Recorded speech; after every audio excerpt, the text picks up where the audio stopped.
¿Qué tal? ¿Cómo están? Buenos días, bienvenidos a la redacción abierta. Hoy es 14 de febrero de 2019. Son las 12:30 de la mañana, las 11:30 en las Islas Canarias. Es la tercera jornada del juicio al golpismo independentista catalán. Hoy declara, de hecho ya ha empezado a hacerlo, el antiguo cesado vicepresidente de la Generalitat, Oriol Junqueras. Saben ustedes que estamos pendientes en toda España de un posible adelanto electoral. Ayer los presupuestos generales del Estado fueron abortados en el Congreso de los Diputados. El separatismo de izquierdas, Junts pel Cat, y el separatismo de derechas, Esquerra Republicana, Junts pel Cat, abortaron la posibilidad de que España tuviera unos presupuestos generales del Estado. Eso, a juicio de casi todos los analistas, llevará al país a una precipitada convocatoria electoral. Mañana saben ustedes que es viernes y, como todos los viernes, se celebra el Consejo de Ministros.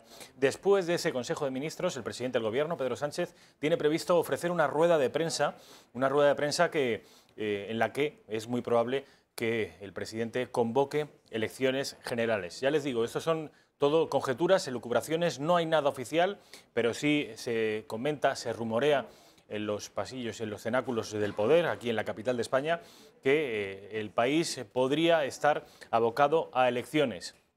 Se habla principalmente de dos fechas: el 14 de abril, con toda la carga simbólica que tiene esa fecha para la izquierda española, o también el 28 de abril. Las dos fechas, como digo, son las que se estarían barajando en el Palacio de la Moncloa. Son dos fechas que tendrían sus pros y sus contras ambas. El 14 de abril, como digo, tiene para la izquierda española, sobre todo para la izquierda republicana, una carga simbólica importante, y además sería la fecha más próxima en la que legalmente es posible convocar unas elecciones. Desde Moncloa también se piensa, los estrategas del Partido Socialista, que cuanto antes se celebraran esas elecciones mejor, porque entienden que Ciudadanos, que sería el partido que más daño electoral podría causar al Partido Socialista, está en horas bajas después de esa foto con Vox y después de compartir manifestación con el partido de Santiago Abascal. Son, como digo, las interpretaciones de los estrategas del PSOE. Luego, la siguiente fecha sería el 28 de abril y quizá ya no tendría demasiado sentido posponer más unas elecciones, habida cuenta de que el 26 de mayo hay una triple cita electoral: europeas, locales y autonómicas en 14 de las 17 autonomías.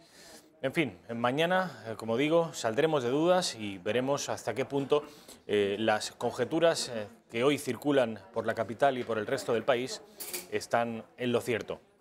Como les decía, la tercera sesión en el Tribunal Supremo del Juicio del Procés ha comenzado con uno de los momentos más esperados, con la declaración del expresidente de la Generalitat y principal acusado, Oriol Junqueras. Tenemos en directo a nuestra compañera Patricia Tenorio, que en unos instantes nos va a explicar, en fin, cómo se ha desarrollado ese juicio, y también creo que ha podido tomar declaraciones algunos de los asistentes, de los invitados. Como digo, la vamos a tener en directo en solo unos segundos. Antes me gustaría también decirle a los espectadores que después de que el Congreso haya tumbado, tal y como les decía, los presupuestos, los partidos políticos, no solo el PSOE, todos los partidos políticos están con las espadas en alto, pendientes y en actitud de tensión, porque el compás de espera sigue vigente hasta, como digo, mañana a eso de las 13:30, 14 horas, que será la hora en la que el presidente del Gobierno comparezca ante los medios y haga pública esa fecha de elecciones generales anticipadas. Y por último, y no por ello menos importante, decirles, y eso es algo de lo que vamos a hablar en los próximos días, que el Real Instituto Elcano ha presentado su informe España en el mundo durante 2019, perspectivas y desafíos, un informe en el que se analiza la posición internacional de España en aspectos como la seguridad, la economía y la agenda global hacia Europa, Latinoamérica y Estados Unidos. En los próximos días, como les digo, hablaremos de este informe porque es un informe interesante, un informe que alude a cuestiones geoestratégicas que afectan directamente a nuestro país, y si es posible contaremos con alguno de esos analistas del Real Instituto Elcano, que saben que es una plataforma de geoestratégica de la que muchas veces se sirve el Gobierno de España y que suele adelantarse a los acontecimientos que se producen en el mundo, a veces incluso con años de antelación. Y ahora ya, sin más dilación, sí que me gustaría hablar con nuestra compañera Patricia Tenorio, nuestra reportera en estos días, en estos primeros días de celebración del juicio a los golpistas o a los presuntos golpistas catalanes. Patricia, buenos días. Muy buenos días, Rafa. Pues tercera jornada de juicio, como bien has dicho, y es la última de la semana. Se retomará el juicio la semana que viene de nuevo en sesiones de martes, miércoles y jueves. Y si ayer decíamos que apenas había expectación, hoy se ha recuperado. Como bien sabéis, por fin uno de los 12 acusados se sienta en el banquillo del Tribunal Supremo para declarar. Es el turno del ex vicepresidente de la Generalitat, Oriol Junqueras, y a primera hora nos surgían muchas dudas. No sabíamos si iba a responder a todas las preguntas, si lo iba a hacer en catalán, si lo iba a hacer en castellano, pero como ha ido transcurriendo la mañana ya nos hemos enterado de muchas de ellas. Ha dado titulares como, por ejemplo, ha dicho: es un placer hablar en castellano porque así me dirijo a España. Una duda resuelta. Se ha considerado un preso político. También ha dicho que lo hemos intentado y lo seguiremos intentando, sea cual sea el resultado final de este juicio. También ha dicho que está convencido de que se le acusa por sus ideas y no por sus hechos. Y por cierto, hasta aquí, como era un día importante para él, han venido compañeros independentistas. Nos han citado a eso de las 9 menos cuarto de la mañana en un parque cercano al Tribunal Supremo. Hemos podido hablar con muchos de ellos y en concreto un poquito más con Gabriel Rufián. Lo vemos. ¿Cómo esperas que sea la declaración de hoy de Oriol Junqueras? Bueno, yo creo que aquellos que conocemos a Oriol sabemos que lleva meses preparándola y será digno de ver. Yo creo que después de tantísimo tiempo sin poderse defender, hoy verle frente a ese tribunal inquisitorial pudiéndose defender, pues estoy absolutamente convencido que se lo comerá y será digno de ver. ¿Es verdad que hay algún tipo de resquemor con Quim Torra, no sé, Giró en ese saludo, lo que todo el mundo habla? No, nosotros sabemos cómo va esto y sobre todo lo digo con respeto, pero en el más media español sabemos cómo va, pues va de que se habla de la foto para no hablar de según qué cosas, ¿no? No, es una anécdota. Conociendo a Oriol Junqueras, seguramente precisamente estaba concentrado en lo que hoy iba a decir y me consta que luego se saludaron y se abrazaron. Lo que pasa es que ahí la prensa pues no se acuerda nunca de comentarlo. ¿Qué opinas de esos 74 años de prisión que le pide la acusación popular Vox? Pues que Vox pide en total 700 años de cárcel a todos nuestros compañeros. Yo creo que tú puedes estar muy en contra de lo que pasó en Cataluña, puedes estar muy en contra de un referéndum, puedes estar muy en contra del independentismo, puedes tener un banderón de España de 2x2 en el balcón y que te suene fatal, que le pidan 700 años de cárcel a gente que lo único que hizo es que su gente votara, ¿no? Un referéndum. Es una auténtica barbaridad. Y la única pregunta que cabe hacerse es quién será el siguiente. Pues que el siguiente pueden ser periodistas críticos, sindicalistas, humoristas. Así que aquellos que crean que esto es un juicio a 12 demócratas o a 12 independentistas se equivoca. Es un juicio a toda una democracia. Y por último, ¿crees que sea cual sea la sentencia va a cambiar algo, va a cambiar esa crispación que hay entre Cataluña y el Estado, esa violencia? No sé, ¿crees que va a cambiar algo esa sentencia? La verdad es que violencia de momento solamente hemos visto de parte del Estado en cuanto a los porrazos que nos dieron el 1 de octubre. Lo que sí que es cierto es que habrá, como dice el gran Joan Tardá, una ruptura emocional, como ya ha habido en alguna ocasión. Y nosotros venimos advirtiéndolo y lo decimos con pesar. Y me refiero a ruptura emocional. Muchísima gente que en un momento dado tiene vínculos emocionales con el Estado, con las infraestructuras del Estado, me refiero, con las instituciones, evidentemente no con la gente, y que sentirá que nunca más estará vinculado con todo eso, ¿no? Pues Rafa, hemos intentado hablar con todos, pero no lo hemos conseguido porque con Joan Tardá hemos mantenido con él una conversación, la verdad que bastante amable, y cuando ya estaba dispuesto a que grabáramos la entrevista con él, al parecer el responsable de prensa no le ha gustado nada nuestra idea y digamos que nos ha apartado del diputado y ha decidido que era mejor que nos marcháramos porque no le ha parecido bien que siguiéramos insistiendo en intentar hablar con estos líderes. Y esta es que es la realidad que se encuentra muchas veces Intereconomía cuando se trata de independentismo. Me hablas del responsable de prensa de Esquerra Republicana, no así con los dos diputados, con Rufián y con Tardá, que creo que te han entendido de manera muy correcta, ¿no es así? Te explico. Rufián estaba hablando con otro medio de comunicación cuando he decidido pedirle permiso amablemente para que me atendiera. Él, de una forma muy amable, ha accedido a pesar de ser Intereconomía, que muchas veces no están dispuestos. De hecho, me ha comentado que él no tendría ningún problema con nosotros, habría que verlo. Y después de terminar, ese jefe de prensa estaba al lado de Gabriel Rufián, pero cuando más tarde me ha visto intentar hablar con Tardá ha sido cuando ha decidido pararme y decirme que como que le estábamos molestando, que eso no nos parecía suficiente. Bueno, Patricia, me ha llamado mucho la atención las palabras de Gabriel Rufián, que es el único al que has podido tener acceso, refiriéndose al Tribunal Supremo como tribunal inquisitorial y además reduciendo la violencia que se produjo el 1 de octubre a una violencia presuntamente policial. Son palabras y una actitud de Rufián amable, pero las palabras han sido muy duras. El juicio al que se refieren es, a su juicio, de carácter político. Y lo mismo ha dicho Oriol Junqueras, ¿no? Se refería a sí mismo como un preso político. Un juicio que además ellos aseguran, la sentencia que tome este Tribunal Supremo va a servir de poco. Aseguran que no creen que vaya a resolver el conflicto que hay en estos momentos entre el Estado y Cataluña, con el Gobierno. No creen que haya una solución y que esta sea la solución.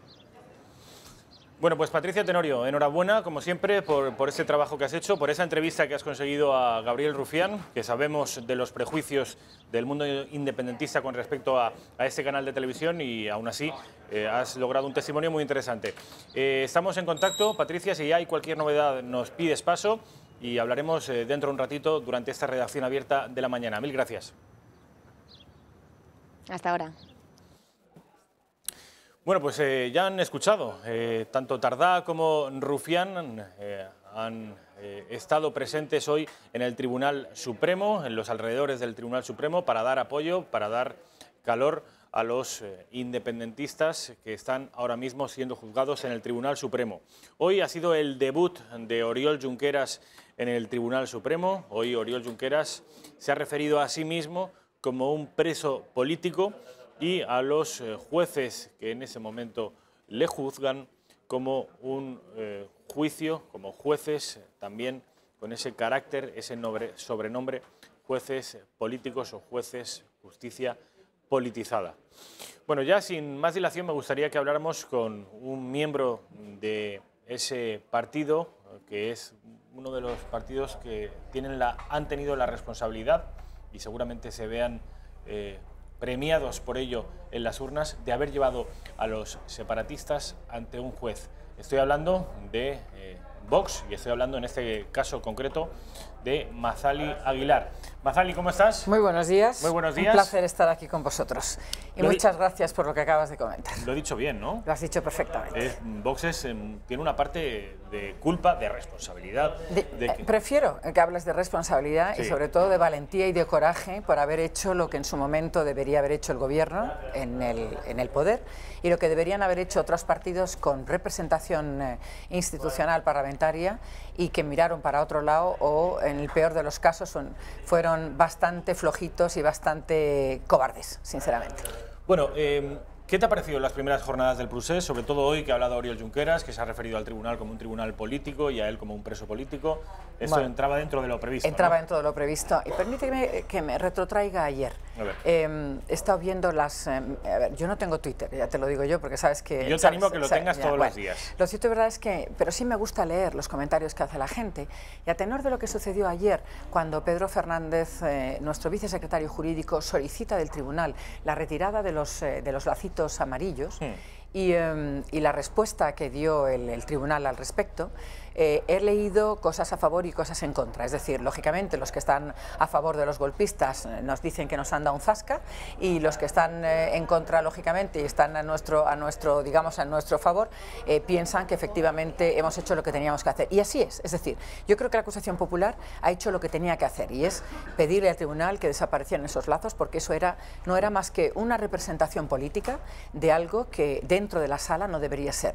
El tribunal, si lo viste ayer, y espero que sí, lo tenía, yo creo que tenía preparado, sabía o intuía que se le iban a hacer esa petición. Oye, el tribunal, yo quiero dejar aquí mi apoyo absoluto al tribunal y a la fiscalía que están en este proceso, porque creo que son unos magníficos profesionales. Creo que lo que no tienen que tener es presión ninguna para poder hacer correctamente su trabajo y su labor, y creo que lo van a hacer fenomenal. Y bueno, en contra de lo que mucha gente piensa, que ayer nos dieron un zasca, no, yo pienso que Vox tenía que hacer lo que tenía que hacer, esa acusación popular, que es pedir la retirada de esos lazos. El tribunal consideró, porque había jurisprudencia anterior en Europa, en tribunales de derechos humanos, con relación a otra historia que parece que es un símbolo religioso, aunque no estoy muy ducha en este tema, pero me parece que hay una ligera diferencia entre una cosa y otra. Pero dicho lo cual, había jurisprudencia que le permitían hacer esa respuesta, y nosotros somos tremendamente respetuosos. Y, se asume y ya está, pero que estos no se vayan, que no se pongan churitos y estupendos, porque nada de nada. Es decir, mi gente está ahí para hacer lo que tiene que hacer. Tu gente que, por ejemplo, me gustaría hablar del caso de Iván Espinosa de los Monteros, que en el día de ayer, no, anteayer, justo el día que se debutaban en el Tribunal Supremo, apareció junto con Santiago Abascal, junto con Javier Ortega Smith y Pedro Fernández, y Iván Espinosa de los Monteros dio un speech. En inglés y en francés. Sí. ¿Tú eres políglota también? Bueno, yo hablo muy bien francés. Ya me gustaría tener la mitad del inglés que tiene Iván, porque Iván es perfectamente bilingüe en inglés. Él en una etapa de su vida... Ha sido muy aplaudido. Él en una etapa, cuando era muy niño, muy jovencito, vivió en los Estados Unidos, en Chicago, y esa parte de su magnífica trayectoria profesional y la cabeza tan brillante que tiene, es que es un perfecto bilingüe. Él, en alguna ocasión yo le he oído decir, aunque me cuesta creerlo, y escribe muy bien. Dice que él escribe mejor en inglés que en español, cosa que dudo, pero en cualquier caso es una bendición escucharle bien. Él se queja de que su francés no es tan estupendo como el inglés. Yo en cualquier caso le aplaudo, porque tiene un buen acento. Es verdad que habla muchísimo mejor inglés, pero en cualquier caso ha tenido la valentía y la gallardía de decirlo para nuestros los medios internacionales. Por muchas razones, pero fundamentalmente porque teniendo la expresión en inglés y en francés de Iván Espinosa de los Monteros, difícilmente los periodistas extranjeros podrán decir que es que la traducción fue errónea, ¿no? Es decir, no nos hemos enterado muy bien de lo que... No, señores periodistas, aquí se dice lo que se quiere decir, y ahí tienen ustedes a alguien que les habla en su propio idioma y que lo hace divinamente. De modo que... Muchos no, pero sí que algunos líderes políticos, sobre todo en el Partido Popular, han acusado a Vox de intentar politizar la causa, personándose a las puertas del Supremo y queriendo rentabilizar la acusación popular. Que a ver, como no hay peor sordo que el que no quiere oír, ni peor ciego que el que no quiere ver. Si eso mismo se hubiera hecho dentro de la sala del Supremo, yo entiendo que nos hubieran acusado de politizarlo, pero cuando se hace en la calle, a las puertas del Supremo, cuando el presidente de Vox acompaña a sus letrados a que hagan lo que tienen que hacer, a mí me parece que es absolutamente legítimo que Santiago Abascal diga lo que tenga que decir, que además lo dijo perfectamente como de costumbre, y el que no quiera entenderlo así, pero ¿qué va a decir el Partido Popular, Rafa? O sea, que se atreve a decir que es que estos señores están en el banquillo porque ellos estaban en el poder, cuando realmente fueron unos cobardes y no hicieron lo que tenían que hacer, aplicando un 155, que si lo hubieran hecho con arreglo a la ley y la Constitución, esta situación posiblemente no se hubiera dado. De modo que, bueno, pueden decir misa, nos da exactamente igual. Decía Mazalia Aguilar que una de las propuestas de Pedro Fernández, la de que los presos independentistas retiraran toda simbología política de su indumentaria, había sido rechazada, y que Vox asume ese rechazo judicial y, en fin, ya está, se cruza de brazos y punto. No pasa nada, y nosotros a lo nuestro, es decir, el tribunal ha considerado oportuno que no fuese así, y ya está, y nosotros somos absolutamente respetuosos para el no como para el sí. Vamos a escuchar al fiscal Javier de Zaragoza asegurando, me lo dijo en el día de ayer, sobre todo como respuesta a algunas diatribas de los independentistas, refiriéndose al juicio como prácticamente una inquisición. Decía el fiscal Zaragoza que lo que se está dirimiendo en ese juicio no es otra cosa que la supervivencia de la democracia.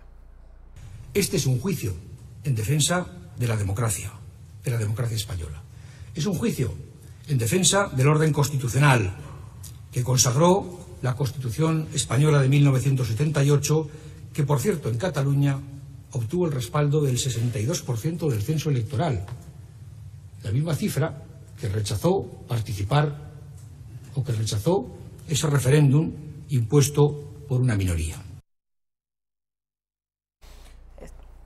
Vamos, lo podrá decir más alto, pero más claro, imposible, vamos. Bueno, pues la abogada del Estado, que se supone que es la figura jurídica más próxima, más afín al gobierno, a un gobierno socialista de Pedro Sánchez. Y por tanto mediatizada. Exactamente, pues ella, sin embargo, también ha rechazado que se esté vulnerando la presunción de inocencia de los acusados.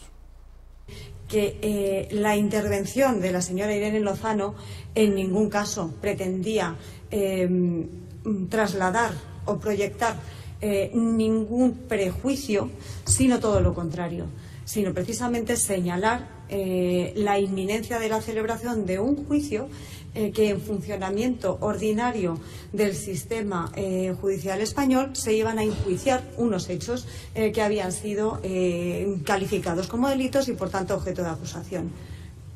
En definitiva, todo ello nos permite considerar que no hay, en este caso y por esta manifestación, ninguna vulneración a la presunción de inocencia. Claro. No se ha vulnerado la presunción de inocencia. Esto lo tenemos nosotros claro, pero parece que en el extranjero, sobre todo en los medios de comunicación, algunos medios de comunicación mayoritariamente anglosajones, no lo tienen tan claro. A ver, no sé qué demonios pasa aquí con la leyenda negra revivida. Bueno, a ver, yo creo que en el escenario se están moviendo muchas cosas, ¿vale? Y en cualquier caso, cuando los medios de comunicación internacionales no lo tienen claro, eso es porque realmente quien debería de haber aclarado esos conceptos, que tenía que ser, a ver, las embajadas, los servicios exteriores, el propio gobierno, no lo ha hecho. Es decir, cuando tú dejas que alguien repita una y otra vez un mantra que es mentira, si tú no lo contrarrestas con la verdad y muestras las pruebas para tirar por tierra esos comentarios y esas falsedades, al final, como no hay nadie que defienda a la otra parte, pues te quedas con eso. De todas maneras, es decir que hay periodistas extranjeros que vienen ya con una mentalidad, porque proceden de unos medios de comunicación que son, pues como aquí los nuestros, es decir, El País, la secta, como decís algunos, ¿no? Y bueno, pues, ¿qué vamos a hacer? Pues lo que hay que hacer es contrarrestar eso. Y si no lo hace el propio Estado, ya me contarás, nosotros con las fuerzas todavía escasas que tenemos lo vamos a hacer, pero es igual. Da lo mismo, de verdad. O sea, al final, la verdad es que es tan tozuda que se tendrá que imponer. Y bueno, vamos a verlo en el juicio. A mí me preocupa personalmente que una mayoría de medios de comunicación duden en base a unas conjeturas previas, no solo por la falta, a mi juicio, de actividad de nuestra diplomacia, sino también en base a unas ideas preconcebidas respecto de España, respecto de su carácter presuntamente o su vocación autoritaria, en fin, toda esta Pero todo eso, reminiscencia. efectivamente, hablas de una leyenda negra, es que ese es un San Benito que nos están intentando colocar desde hace muchísimo tiempo. Vamos a ver, pero yo siempre intento darle la vuelta. Esto es como si, yo creo que me has oído mencionar, ¿alguien se imagina en los Estados Unidos de Norteamérica que el gobernador de la Florida, el gobernador de Texas, el gobernador de Illinois, de Idaho, no sé, de Washington, de repente dijera, voy a declarar independiente mi estado, porque yo lo valgo? Vamos, es que al medio minuto tenía a la Guardia Nacional con unos grilletes y le estarían acusando en un Tribunal Supremo de traición a la patria, y ese tío no vuelve a ver la luz en el tiempo de vida que le queda. Entonces, ¿pero eso lo consentiría Alemania? ¿Lo consentiría Italia? ¿Lo consentiría Inglaterra? ¿Lo consentiría Francia? ¿Pero de qué demonios estamos hablando? Entonces, bueno, ¿por qué resulta que en esos otros países, si pasara una cosa semejante, la gente se echaría las manos a la cabeza y diría, ¡oh! Y en España tal parece que esto es lo normal? No, no es lo normal. El problema es que llevamos tantos años con este mantra que al final es lo que repito, es decir, cuando alguien sigue insistiendo en una mentira sistemáticamente, al final, para parte de la sociedad, termina siendo una verdad y hay que desmontarla, y es mucho más difícil desmontarla, esa, digamos, mentira llegando a verdad falsa, que si se hubieran puesto los medios en el minuto uno. No va a ser fácil. Me preocupa la actitud de algunos medios de comunicación internacionales y me preocupa también que están empezando a aparecer algunas cancillerías internacionales, esperemos que sea la primera y la última. En este caso, el Ministerio de Asuntos Exteriores de Islandia ha pedido explícitamente y de manera literal a España una solución pacífica y, ojo, que esto es tremendamente ofensivo e incluso yo me atrevería a calificarlo de una insidia, lo que acaba de decir el Ministro de Asuntos Exteriores de Islandia. Ha pedido a España que se respeten los derechos humanos. A ver, si en este país que se llama España hubiese un gobierno como debería de haber. Inmediatamente, el ministro de Asuntos Exteriores debería estar llamando a consultas al embajador de Islandia. Y la respuesta diplomática que tendría que estar dando nuestro embajador en ese país debería ser contundente. Óigame, métase usted en sus asuntos y deje que España resuelva los suyos. ¿Y a usted quién le ha dado vela en este entierro? Soy imbécil. Esto es basura. Lo que pero evidentemente, pero ya verás tú cómo no va a haber una respuesta contundente y debería de haberla. Entonces, una vez vamos al hilo de lo que estás diciendo, es decir, si a este personajillo se le está permitiendo hacer este tipo de cosas y no se le da una respuesta contundente, pues lógicamente este señor se volverá a crecer, dirá otra barbaridad y dirá otra barbaridad. Y se quedará por escrito. Yo no sabía que estuviera habitada esa isla. Pues no lo sé, si deben estar 4 y el del tambor, pero bueno, dicho lo cual, en fin, es que cualquiera dice, es que, insisto, cualquiera, pues en un país, bueno, no sé, es que voy a decir, porque me he empezado a decir barbaridades y mejor no quiero Esto es desbarrar. una última hora que ya digo que, aparte de indignante, a cualquier español le tiene que indignar lo que acaban de escuchar de boca del ministro de Asuntos Exteriores. Permítame que haga todo. Pero ¿cómo no van a hacer estos crecidos y decir cualquier barbaridad si la víspera del comienzo del juicio, el lunes por la noche, que debería haber estado absolutamente salvaguardada por la Policía Nacional e inclusive por la Guardia Civil, el Tribunal Supremo, de repente hay unos tipejos que empiezan a proyectar unas imágenes sobre la fachada del Tribunal Supremo y nadie les para en ese sentido? Pero vamos a ver, vuelvo a repetir, si es que estamos donde estamos y tenemos lo que tenemos, pero mira cómo de repente por contrarrestar esas imágenes no aparecen porque tenían órdenes estrictas de que así no fuese y que no aparecieran los medios de comunicación, cuando los CDRs empiezan a pegarles fuertemente y destrozan los coches de la Guardia Civil. O sea, y es que ves, es que siempre es la ley del embudo, ancho para unos y este hecho para otros. Pero bueno, en lo que este señorito de tal, este pollo, ¿quién le conoce si no sabe, ni su padre sabe quién es, por mucho que sea un país como Islandia? Última hora, el Ministerio de Asuntos Exteriores de Islandia, ojo, porque a mí me parece lo más canalla del mundo. Es tremendo. Diciéndole a España... Una solución pacífica y respete los derechos humanos. Que tiene que respetar los derechos humanos. ¿Debe pensar que están con los grilletes y colgados de una soga o cómo es esto? Que no entiendo. Ya no solo los medios de comunicación, sino que empiezan algunas cancillerías a pedir... Unos mindundis de nada, unos mindundis pidiéndole responsabilidad al gobierno de la nación española. Tócate el pie, María Manuela. Que respete los derechos humanos. En fin. Pero esto es culpa nuestra. Claro, evidentemente. Dice Rosa Buenos que no tiene micrófono, pero yo se lo traslado, que es culpa nuestra. Exactamente es la misma opinión que está desplegando Mazzali. Se le está permitiendo, insisto, nuestro departamento, nuestro Ministerio de Asuntos Exteriores ya tendría que estar llamando a consultas al embajador de este mini país y el embajador islandés tendría que estar presentando una denuncia en toda la regla, es decir, una queja en toda la regla a nivel que se vele por los derechos humanos se le exige, no sé, a Irán, a Corea del Norte, a Nigeria o a Namibia. Tremendo. A un país de la Unión Europea. ¿Y a este cuánto le han debido de pagar por decir esto? ¿O qué hay? ¿Y de lo mío qué? Porque es que no se entiende, vamos. La 11ª potencia del mundo, que es España, y una de las principales potencias culturales del planeta. Y tiene que aguantar de un mindundi este tipo de cosas. Un mindundi. Pues te voy a decir una cosa, Mazzali, y además un consejo por el que no te voy a cobrar ni siquiera. Muchas gracias. Tú me dices. Si el Ministerio de Asuntos Exteriores antes de a mediodía no ha hecho nada, Vox, de la misma manera que hizo un discurso en inglés y en francés arrogándose de alguna manera, de manera oficiosa, que no oficial, la representatividad del Estado y la defensa de nuestros intereses de cara al exterior, quizá podría operar en el mismo sentido. No sé si Iván Espinosa Montero no se estará viendo, pero si no es así, como además escribe como Los Ángeles y lee como Los Ángeles en inglés y habla como Los Ángeles, le voy a decir, le voy a decir que como es un tuit, ¿no?, de este señor, ¿no es? No es un tuit, es La Vanguardia. Islandia expresa su preocupación por España. Voy a ver si, como él es el responsable, es el vicesecretario de Relaciones Internacionales, a ver si le puede mandar un mensajito a este petardo, diciéndole lo que tiene que decir. Pide una solución pacífica. ¿A ti se te ocurre alguna solución más pacífica que un juicio?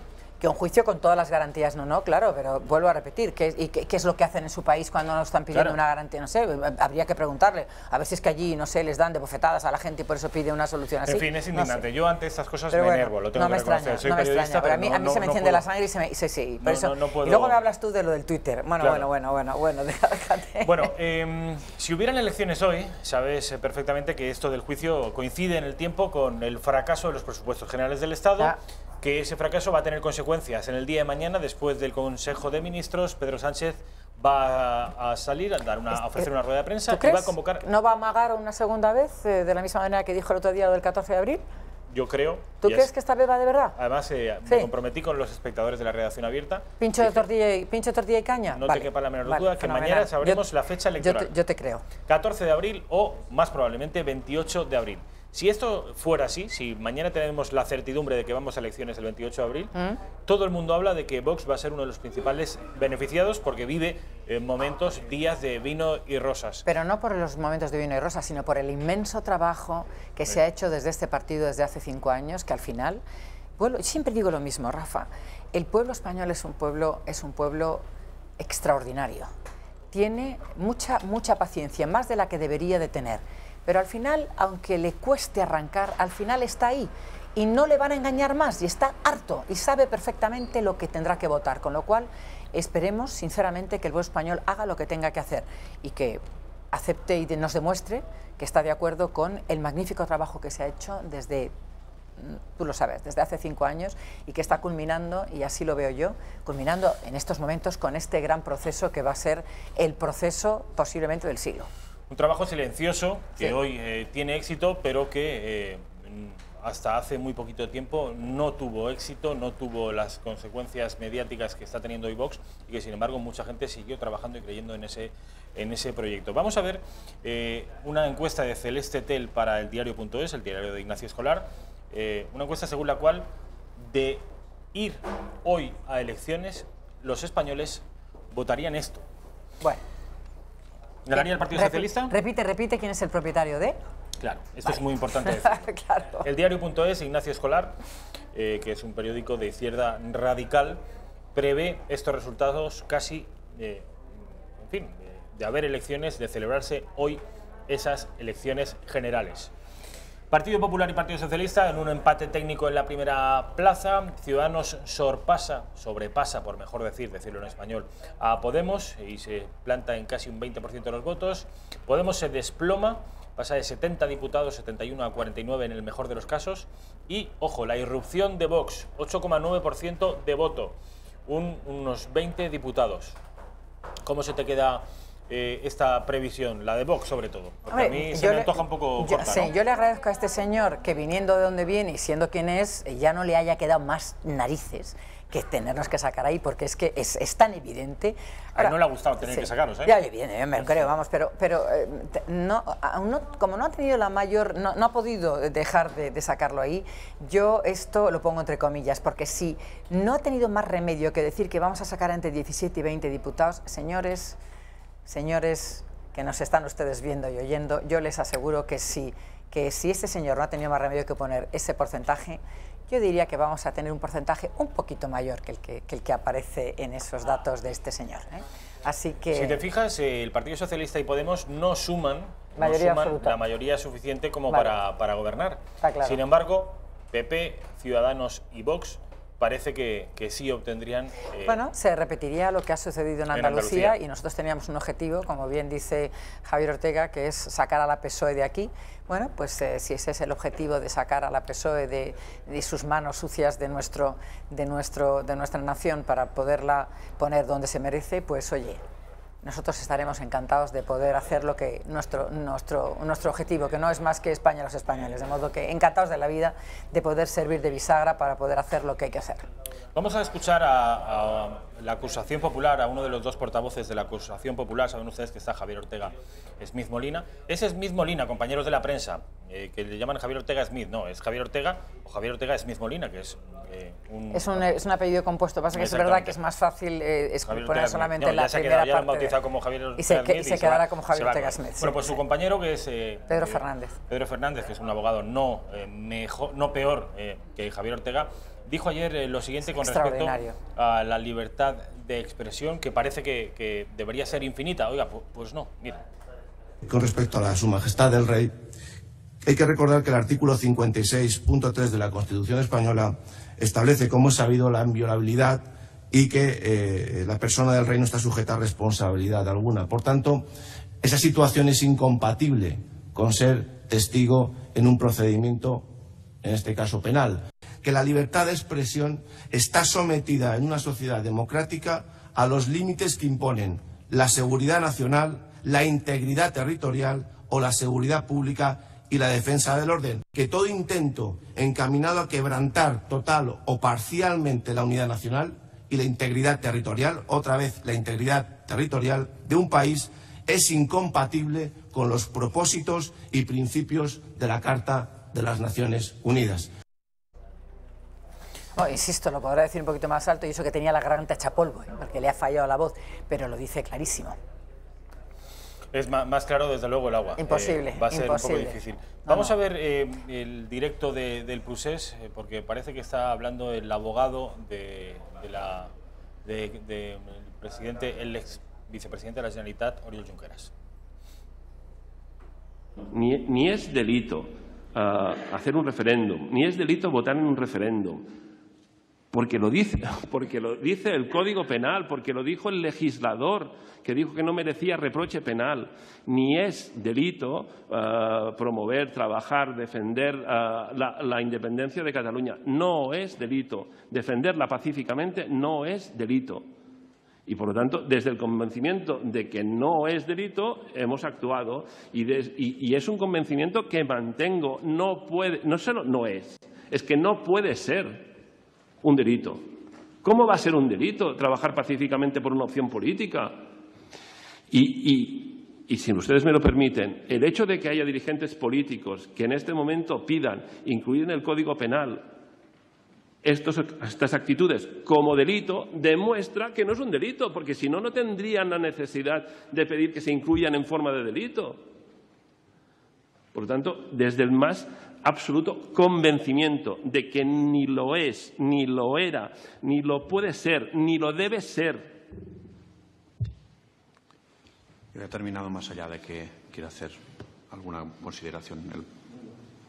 Yo he acabado. Si usted quiere formular una pregunta, se la formula. No tiene más preguntas. Ninguna.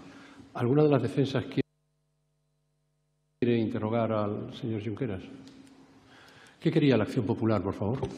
Con la venia del excelentísimo señor presidente, esta acusación popular quisiera apelar, desear a que se pueda aplicar la doctrina de esta misma Sala Segunda y del Tribunal Constitucional con respecto a la llamada valoración de los silencios de los acusados.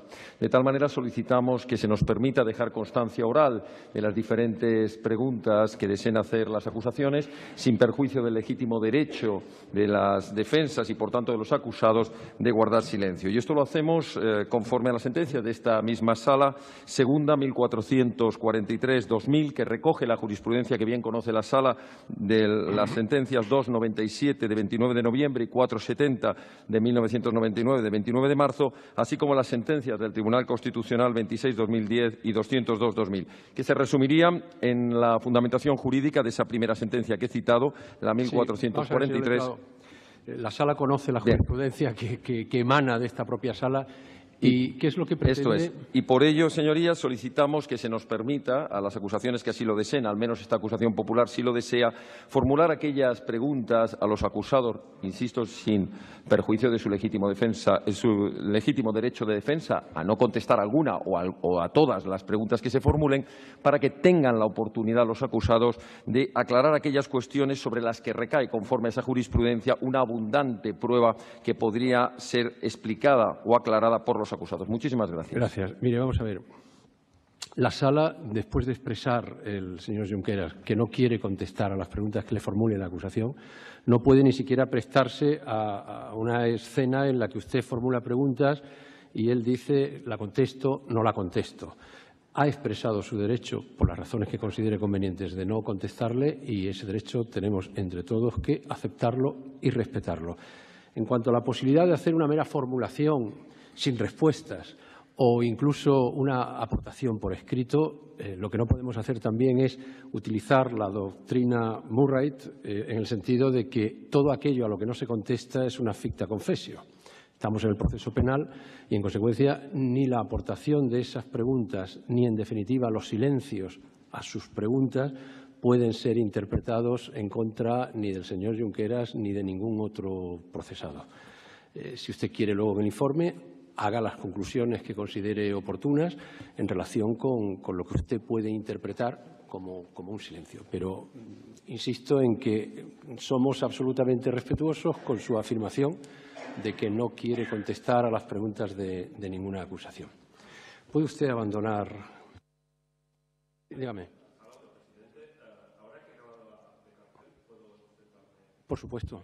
Sí. Bueno, pues ya han visto ustedes que el presidente del tribunal no le ha permitido a la acusación popular ni siquiera formular las preguntas, que hubiera sido algo muy interesante.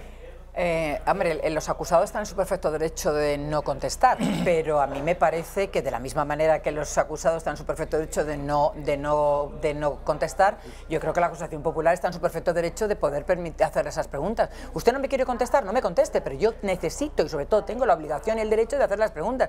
Y no, a ver, yo no soy letrada y entonces no quiero errar, pero a mí me parece que la acusación popular tendría todo el derecho del mundo a hacer esas preguntas. Que luego el acusado no quiere contestar, no las conteste. Pero yo creo que la acusación debería de haber podido hacer esas preguntas, entre otras cosas porque son preguntas tan importantes para el desarrollo del proceso que creo que ahí el tribunal, con todos mis respetos... está errando. Sí, no sé si está errando, yo creo que está siendo excesivamente... garantista. No sé si garantista, no sé utilizar la palabra, pero entiendo que debería de haberle permitido al menos que pudiera formular las preguntas. Sí, porque sabes, si esto se replica y se vuelve a repetir mañana, pasado, al otro y durante los 4 meses, están neutralizando a Vox. Exacto, no sé si lo están, simplemente no le están dejando hacer su trabajo, claro. Que es decir, presentar una acusación y decirle, usted ha hecho esto, y empezar a preguntar, ¿ha hecho usted esto? Silencio administrativo. ¿Ha hecho usted esto? Pero claro, los jueces deberían de saber o deberían escuchar las preguntas que la acusación popular tiene que hacer a aparte de las pruebas que lógicamente se van a presentar en el proceso. No sé, a mí no me ha gustado a nivel personal, insisto que no soy letrada, con lo cual no puedo dar una opinión como profesional del mundo del derecho porque no lo soy, pero a mí me parece que el tribunal en este caso no ha estado a la altura de lo que a mí me hubiera gustado que estuviese. Bueno, pues queda claro y vamos a ver si esto es la tónica general en los próximos días o Vox la acusación popular, en este caso representada por Vox, va a poder siquiera preguntar, aunque no obtenga respuesta. Vamos a ver. Mazal Aguilar, ha sido un placer. Un verdadero placer. Como Muchísimas siempre. Gracias. Vamos a publicidad y a la vuelta estamos con Sergio López, presidente del Partido Popular de Fuenlabrada.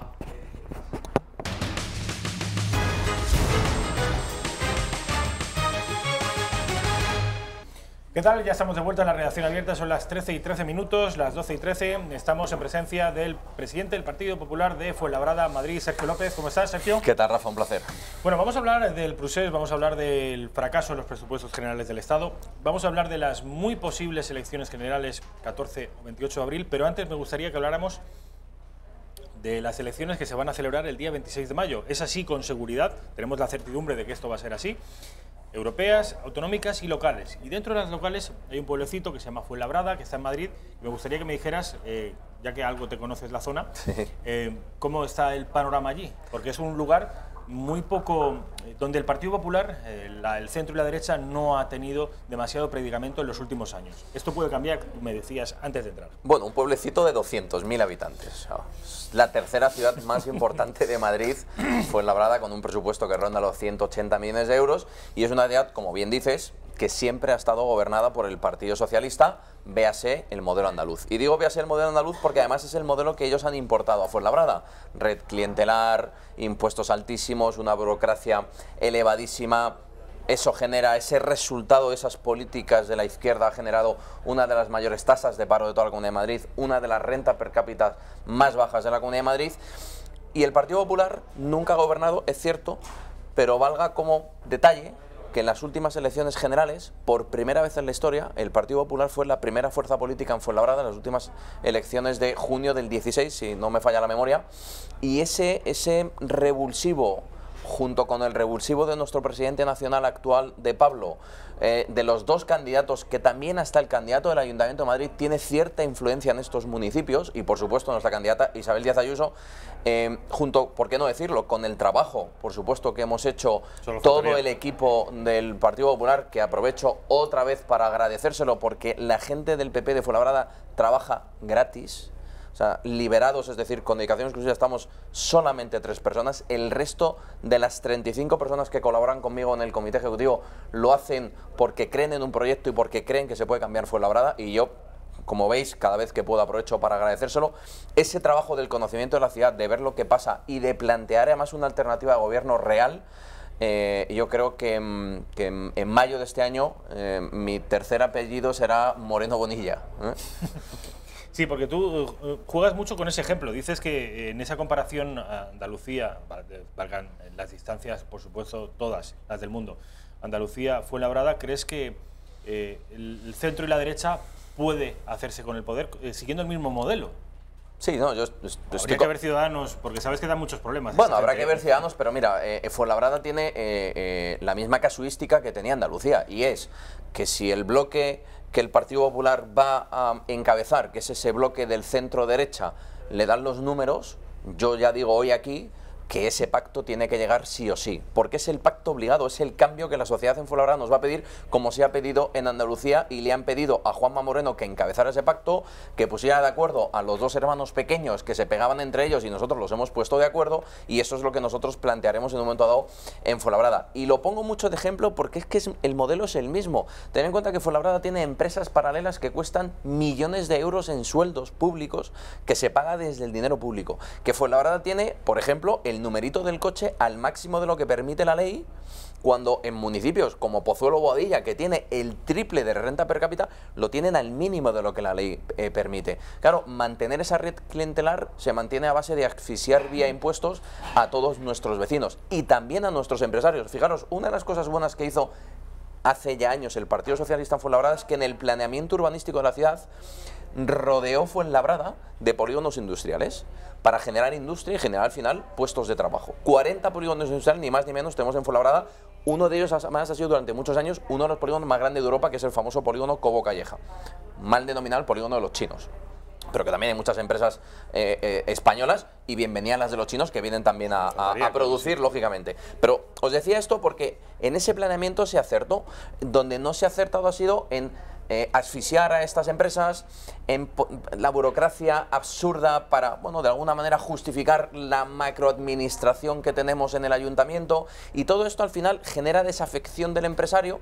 Y es verdad que hay 40 polígonos, pero te vas a verlos y hay calles que están completamente desérticas y abandonadas porque los empresarios, por desgracia, no vienen a Fuenlabrada a instalar su empresa. Y yo pongo muy rápido un ejemplo, además, de un polígono nuevo que se puso en marcha en Fuenlabrada y otro en Alcorcón, polígono Lucero en Alcorcón, polígono El Bañuelo en Fuenlabrada. El Bañuelo, que es el nuestro, está totalmente abandonado, no se ha instalado, no se ha construido en una sola empresa, y en el polígono del Lucero, con unas políticas del Partido Popular al frente de un alcalde nuestro, IKEA, Bauhaus, es decir, cientos de puestos de trabajo, que ese es el objetivo fundamental de cualquier político, yo creo, junto con otros, pero ese prioritario, porque esa es la mejor política social, y allí se ha podido conseguir, y en Fuenlabrada no.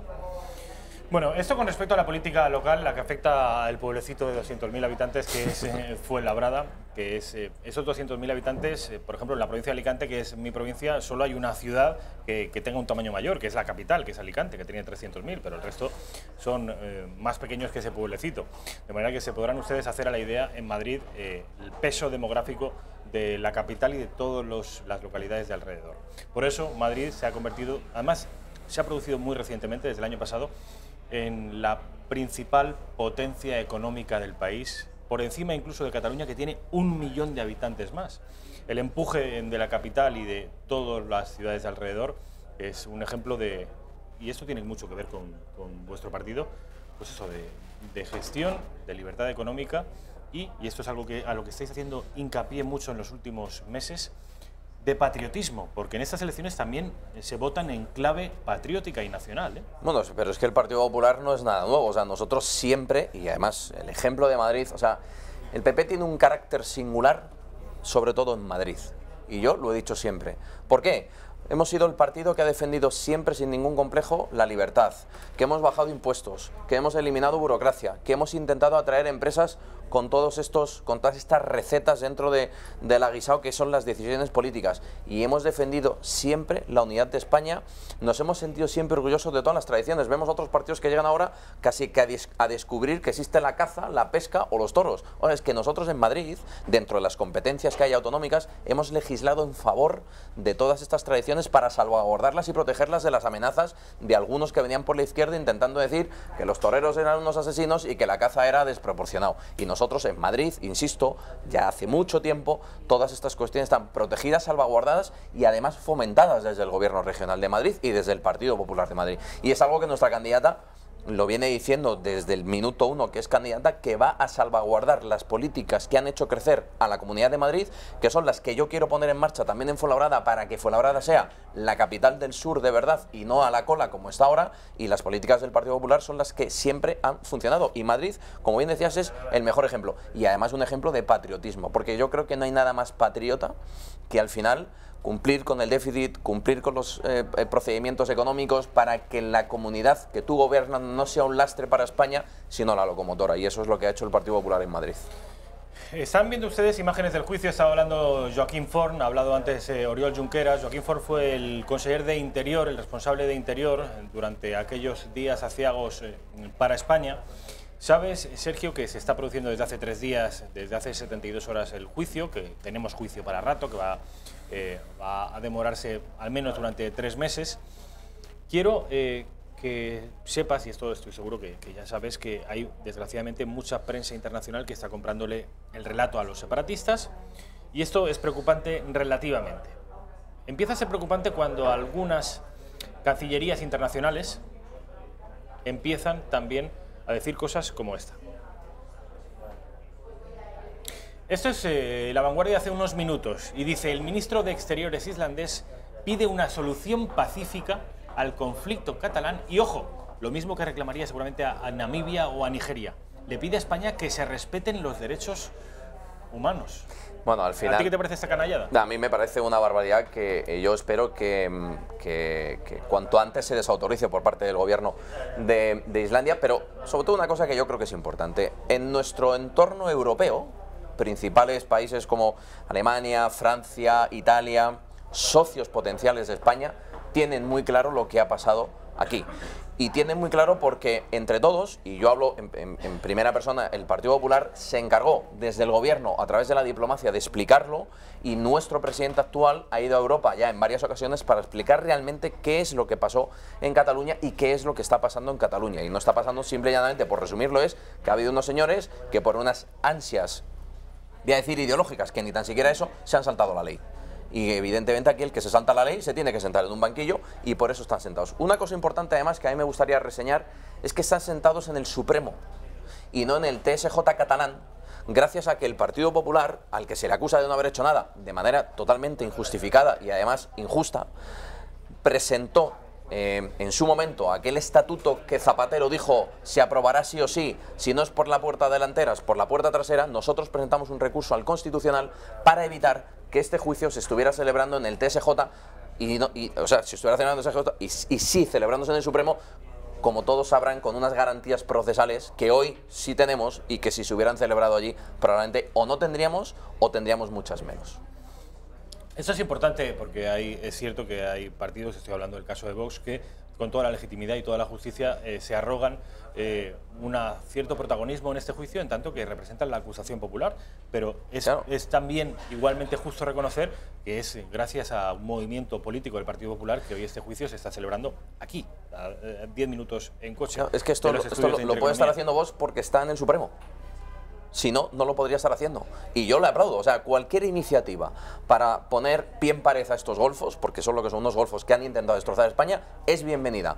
Pero a todos, a cada uno lo suyo. Están sentados allí y ellos son acusación popular gracias a que recurrimos a aquel estatuto, que era una auténtica barbaridad jurídica, y que el Partido Popular recurrió al Constitucional, aun a pesar de todas las presiones del Partido Socialista, de los medios afines y del propio gobierno catalán.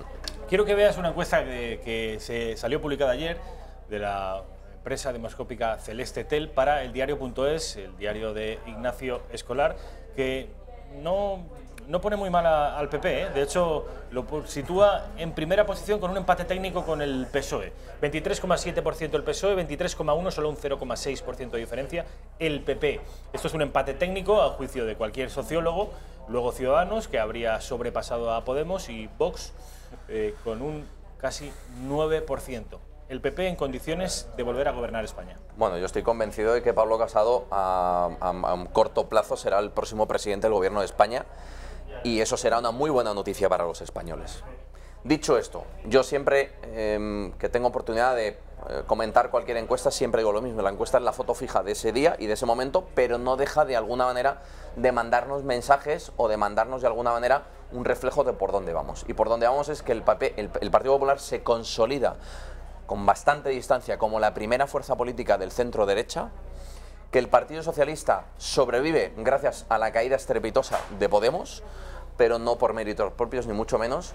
Y sobre todo yo creo que hay una cosa más importante, que es que España se ha dado cuenta que las políticas que encabeza el Partido Popular y que otros nos intentan copiar, con una ola mediática favorable, que parece que hay cosas, y hablábamos antes de la caza y estas cosas, que nosotros las hemos defendido siempre, parece que solamente existen o se están defendiendo gracias a otros, pero digo, están intentando, bueno, comprarnos parte de ese discurso, un discurso que nosotros hemos defendido siempre, que vamos a seguir defendiendo siempre, que ahora lo estamos defendiendo con más energía que antes, probablemente, que yo lo he dicho y lo he dicho aquí contigo, Rafa, en muchas ocasiones, que dejamos en el camino de la recuperación económica parte de la esencia ideológica del partido, erróneamente, pero queda claro que el Partido Popular, que nuestro presidente nacional, Pablo Casado, y el partido que él dirige es el partido preferido por los españoles, que tiene un sentimiento ideológico de centro-derecha. Quiero que vean otra vez la encuesta porque quiero hacerte una apreciación. El Partido Socialista comparte el primer puesto con el Partido Popular y esto es importante, que el Partido Socialista solo tiene que tiene el competidor que tiene en su espectro electoral, que es Podemos, está absolutamente roto y se ha desplomado en las elecciones. Pasaría de 71 diputados en las últimas a 49 en el mejor de los casos esta. El Partido Popular compite no con uno sino con dos rivales y los dos rivales están en un momento dulce. A su izquierda tiene a Ciudadanos y a su derecha el PP. Y sin embargo, y aún así en esas condiciones, el Partido Popular no le pierde el pulso al Partido Socialista. Es decir, vosotros os estáis peleando por un lado y por otro, peleando en el mejor sentido, pescando en el mismo caladero con Ciudadanos y con Vox, y sin embargo mantenéis el pulso y es muy probable que acabe ganando las elecciones el Partido Popular. Esto dice mucho del plan estratégico de Pablo Casado, que yo sospecho que tiene algún varón no le acaba de parecer bien lo que está haciendo Pablo, pero ahí están los resultados. Bueno, el Partido Popular es un partido presidencialista, lo ha sido siempre. Quien marca la agenda es el presidente nacional y yo le pido a todos, desde el primer afiliado hasta el varón más importante, que lógicamente sea leal con la estrategia que está marcando el presidente nacional, que ya estamos viendo que no es mala. Yo te diría que es muy buena. Por lo que comentabas tú, y sobre todo por una cuestión más importante, porque fijaros, estamos compitiendo con unos que vienen por la izquierda y otros por la derecha, haciendo algo que es muy difícil de competir contra ello, que es populismo en muchos casos. El populismo es la solución fácil para el problema difícil, y eso no existe, eso luego genera mucha frustración. Eso es lo que le está pasando a Podemos. Podemos es un partido que vino con unas recetas magníficas en la izquierda, y que cuando han tocado gobierno y han visto que el gobierno endereza hasta la izquierda, ha generado la frustración de su votante. Esto les va a pasar también probablemente a los dos competidores que nosotros estamos teniendo, uno por la izquierda y uno por la derecha. Y ya ha pasado en una ocasión en Andalucía, con aquellas líneas rojas que Vox no iba a traspasar bajo ningún concepto, había de querer derogar X leyes que ellos las veían como unas leyes de la izquierda rancia, y al final firmaron un pacto 24 horas después, incumpliendo sus propias líneas rojas. Tenemos a Patricia Tenorio, nuestra compañera Patricia Tenorio. No la tenemos. Me decís que la tenemos, pero no la tenemos. En fin, vamos a entrar con Patricia Tenorio en breve, porque está, como saben ustedes, a las puertas del Tribunal Supremo, y la tenemos con uno de los protagonistas de la jornada. En cuanto lo tengamos, chicos, me dais paso para poder hablar con Patricia Tenorio. Podemos ir viendo, Raquel, mientras tanto, las portadas del día que nos van a hablar un poco de por dónde respira la política española en estos días. Raquel, ahí estamos viendo. Esta es la del diario ABC, dilema de Sánchez, elecciones o cuestión de confianza. Tu opinión particular, ¿crees que vamos a unas elecciones, no? ¿O crees que aguanta este hombre? Yo creo que él va a intentar aguantar. ¿Ah, sí? A ver, yo creo que él va a intentar aguantar simple y llanamente porque su interés es meramente personal y partidista y no está tomando decisiones, no las ha tomado desde el principio por el interés general de España, exclusivamente las está tomando por él, y a él ahora mismo ir a elecciones no le viene bien electoralmente, con lo cual, como le da exactamente igual a España, le da lo mismo lo que le pase a este país, y prueba de ello son estos casi 9 meses de gobierno del Ocupa. Él va a calcular electoralmente qué es lo que mejor le va, no va a calcular qué es lo que mejor le iría a España. Por eso yo creo que no las va a convocar, al menos de momento. Probablemente si llega a mayo y no las ha convocado, el varapalo que se van a llevar en mayo los socialistas sí que hará que esto cambie y lógicamente tenga que convocar elecciones. Ya hay algún varón bastante más inteligente que él que está viendo lo que puede pasar, que es que puedan perder el poder territorial en Extremadura, en Asturias y en Castilla-La Mancha, y ya pues tanto el señor Lambán como el señor Paj y tal han dicho, oiga, que no, que yo con este no tengo nada que ver, ¿no? Vamos con el siguiente periódico, este es el diario ABC. Yo discrepo, por cierto, de la opinión de Sergio López. Yo creo que mañana el presidente, no en un alarde de patriotismo ni de responsabilidad en absoluto, pero creo que el presidente mañana va a convocar elecciones. Si lo hace será porque su cálculo le dice que ahora va a tener mejor resultado. No lo hace por patriotismo, ni mucho menos. El naufragio de Sánchez, ahí esa foto de Joan Tardá detrás es bastante ilustrativa de cómo se han desarrollado los acontecimientos en las últimas horas. Vamos con el siguiente periódico, compañeros. El diario El País, Pedro Sánchez que sale, quizá la última vez que salga por esas puertas de la carrera de San Jerónimo como presidente del gobierno. El rechazo al presupuesto abre la puerta al adelanto electoral. Ya les digo, en 24 horas, exactamente en 24 horas, sabremos si hay adelanto electoral y para cuándo. Vamos con la siguiente imagen, que es la del diario El Periódico de Cataluña. Esquerra y el PDeCAT condenan la legislatura de Sánchez. El no al presupuesto adelanta las legislativas. Vamos con el otro periódico de la comunidad, en este caso de Madrid, La Razón. Sánchez activa la disolución de las Cortes tras la moción de sus socios. El fin de la escapada, Sergio. Bueno, al parecer, este titular de La Razón tiene que ver porque parece que activó la Diputación Permanente o algo así, que es la que se encarga de todo el día a día de las Cortes cuando se está en este periodo electoral, ¿no? A ver, aquí Pedro Sánchez ha pecado de una cosa, que es de ese ansia de poder que solamente podía sostenerlo el supremacismo catalán y el terrorismo de Bildu. Entonces, él ha arrodillado al Estado español con sus decisiones políticas, porque no dejemos, para mí no es mi presidente legítimo, pero es el presidente del gobierno de España, y él lo que ha hecho ha sido, por intereses personales y por esas ansias de poder, arrodillar a España de la mano de los que no son de fiar. Los terroristas no son de fiar, los independentistas no son de fiar, y han sido sus principales socios en el gobierno, y como vemos, ni tan siquiera a él le ha valido, porque como no son de fiar, al final ayer le han tumbado unas cuentas que él se cansó de decir en época del presidente Rajoy, que si no se tenía presupuesto había que convocar elecciones, y eso es lo que tiene que hacer, convocarlas. Dicho esto, es la segunda vez nada más en la historia que pasa esto, que es que se tumban unos presupuestos. Se le tumbaron a Felipe González, a los 2 meses convocó elecciones, con una situación política muchísimo mejor, hablo en el ámbito socialista, del propio partido, que la que pueda tener hoy Pedro Sánchez, que es un presidente con 84 diputados.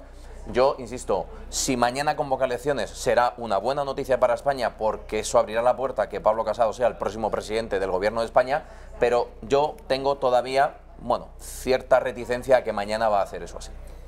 Vamos a ver, te enviaré un WhatsApp cuando el presidente convoque elecciones, que yo creo que sí que las va a convocar, y creo que nos queda efectivamente un periódico, en este caso de Barcelona, el diario La Vanguardia, que habla de que los independentistas vetan las cuentas y agotan la legislatura. Parece que hay quórum en que la legislatura está agotada.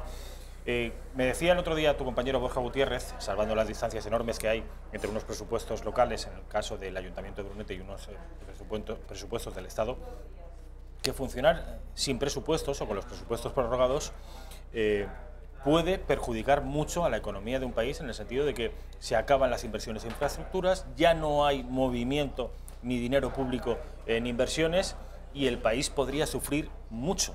De hecho, la propia prórroga de los presupuestos es el último reducto que se debe de usar para tirar para adelante con un gobierno y que esto siga funcionando, pero va a funcionar mucho peor, como bien comentaba Borja, ni pueden llegar infraestructuras, y sobre todo al final el presupuesto, cuando se plantea en una ciudad y sobre todo en un país como España, es la necesidad en ese momento que tiene el país. Si tú prorrogas un presupuesto, las necesidades que España tenía el año pasado no son las mismas que tendrá el año que viene, ni viceversa, con lo cual las prórrogas de los presupuestos deben de ser cortas y temporales por una situación de excepcionalidad, pero enseguida hay que aprobar las cuentas, porque pasan todas estas cosas que muy bien apuntaba Borja. Si eso lo magnificamos y lo ampliamos a todo un país, evidentemente esto es un lastre. Pero como este señor, yo creo que es un problema psicológico, él es capaz de cualquier cosa, lo lleva siendo 9 meses, por tal de mantenerse, coger 3 o 4 reales decretos que se le permiten por su calidad de presidente del gobierno, maquillar un poco, para eso tiene a este asesor de cabecera, que es Iván Redondo, que es un asesor de cabecera mediático, pero no político, y seguir para adelante sentado en la Moncloa, ¿no? Vamos a ver, ahora sí, tenemos a Carles Campuzano a la salida del Tribunal Supremo. Saben ustedes que es diputado y portavoz de Junts pel Cat, o el PDeCAT, si les confieso no sé cómo se denominan en esta ocasión. Vamos a hablar a escuchar a Carles Campuzano. Del conseller Forn y del vicepresidente Junqueras. Yo ahora tengo que ausentarme. Estaba siempre interrogando el conseller Forn. Los argumentos de Forn y Junqueras ponen muy claramente en evidencia que nada de aquello que el gobierno de Cataluña hizo durante los meses de septiembre y octubre del año 2017 puede ser susceptible de ser considerado ni como rebelión ni como sedición. Y creo que el problema que va a tener la Fiscalía, que de hecho está teniendo la Fiscalía con el interrogatorio a Joaquim Forn, es que la Fiscalía, la Abogacía del Estado y la acusación popular van a ser incapaces de demostrar por la vía de las pruebas que las acusaciones tienen ningún tipo de fundamento. Y creo que a la sala, a los jueces del Tribunal Supremo, se les va a plantear en los próximos meses un reto muy enorme. Si quieren cumplir con la ley, no pueden condenar por rebelión y sedición a las personas que están ahí siendo juzgadas. Veamos qué pasa en las próximas semanas y meses. Esta tarde volveremos otro rato para escuchar a nuestros compañeros.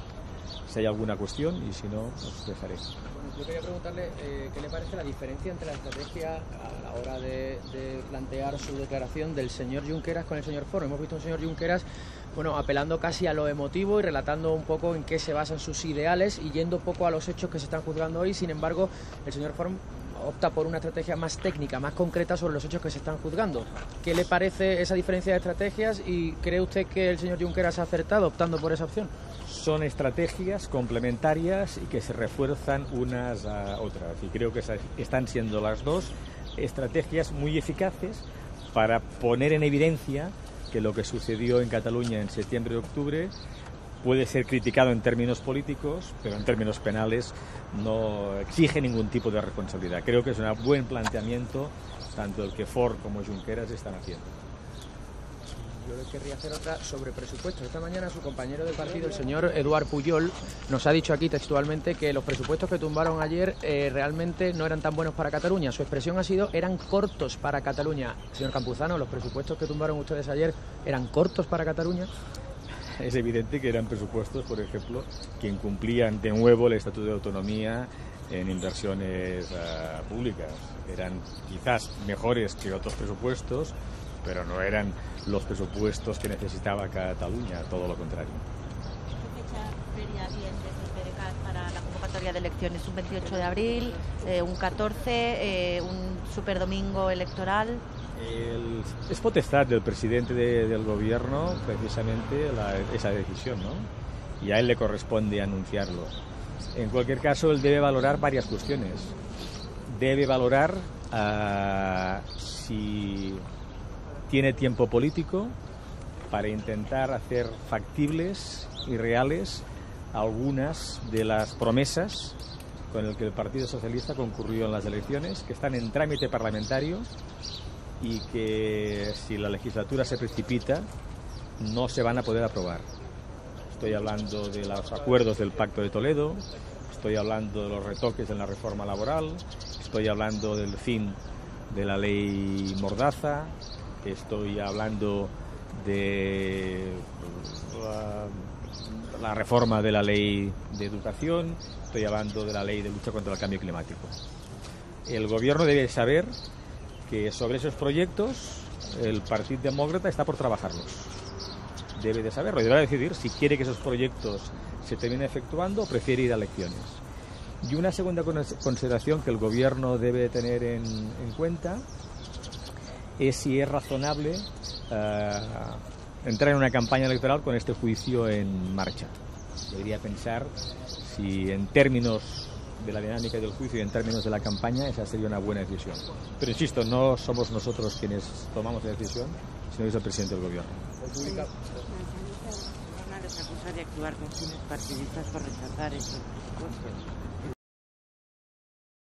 Carles Campuzano, del PDeCAT, diciendo que, en fin, que no queda otro remedio que tumbar esos presupuestos, que por cierto, para España no eran buenos, pero para Cataluña Sánchez había vendido su alma al diablo y prácticamente inundaba de millones a la Generalitat, y sin embargo esta gente pues es como la parábola del escorpión, llevando a la rana. Al final el escorpión, aunque sepa que se van los dos al fondo, acaba pinchando a la rana, porque el separatismo es así. Bueno, el separatismo, como bien dices, es así, es insaciable. Ellos no les valía nada de lo que Pedro Sánchez... Y fijaros, 21 puntos, que al final los descubrió Torra, 21 puntos que presentó al presidente del Gobierno, que son 21 dardos envenenados, que el presidente del Gobierno tuvo la desfachatez de incluso decir, los voy a estudiar. Si es que con cualquiera de ellos era suficiente para aplicar el artículo 155 y para... Lo que pasa que lo que no han conseguido, porque Sánchez no ha podido hacerlo, no porque no haya querido, en su intencionalidad manifiesta estaba darles todo lo que pidieran, que es permitirles un referéndum de autodeterminación, que es lo que ellos persiguen, que es lo que perseguía ese estatuto, o lo que ellos dicen que persigue ese estatuto. No es una cuestión presupuestaria, dinero, les había chorreado dinero para aburrir, cesiones, ya lo del relator era como la gota que colmó el vaso, y el problema que tiene el supremacismo catalán es que es insaciable, y ha tenido a un presidente al lado que era el mejor que podían ellos tener para continuar. Ellos no quieren las elecciones, a ellos no les gusta este panorama, porque saben perfectamente que el próximo presidente del Gobierno no será Pedro Sánchez, será Pablo Casado, y lo primero que va a hacer en el primer Consejo de Ministros es aplicar un 155 duradero, el tiempo que sea necesario y en los parámetros que tenga que ser. Sergio López, presidente del PP de Fuenlabrada. Un placer, Rafa, mil gracias, como siempre. Vamos a ir a publicidad y inmediatamente después de la publicidad vamos a tener por teléfono al eurodiputado Enrique Calvet. Es eurodiputado del Grupo Liberal Europeo. ¿Por qué vamos a tenerlo por teléfono? Bueno, pues porque Carles Puigdemont ha conseguido finalmente, después de casi 8 meses de fuga, plantar, lo va a hacer el próximo lunes, su pie en el Europarlamento. Hasta ahora le tenía vetada la entrada. Bueno, pues parece que ya lo ha conseguido. El lunes dará una conferencia en el Europarlamento, en Bruselas, y Enrique Calvet, eurodiputado español, está haciendo todo lo posible y lo imposible por evitarlo. Publicidad y enseguida estamos con él.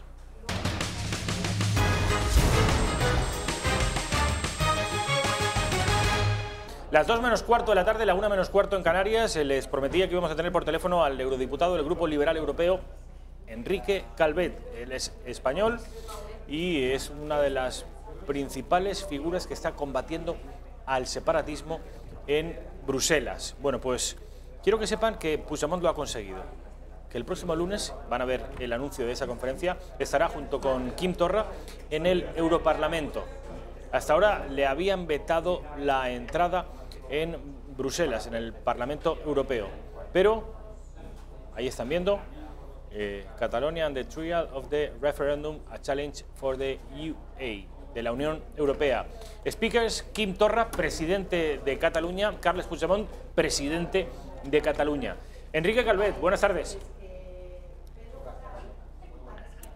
Enrique Calvet, ¿sí? Buenas tardes. Buenas tardes, ¿me oye usted? Te oigo, le oigo. Perfecto. Estamos viendo, Enrique, un cartel anunciador de dos presidentes de Cataluña, porque además a los dos los presentan de la misma manera, presidente de Cataluña, Quim Torra y Carles Puigdemont, que por cierto, Puigdemont es la primera vez que consigue poner un pie en el Europarlamento, si es que finalmente lo consigue el próximo lunes. Vamos a ver, por ahora es la tercera o cuarta vez que lo intenta y vamos a ver si lo consigue, ¿no? Lo que sería una vergüenza absoluta.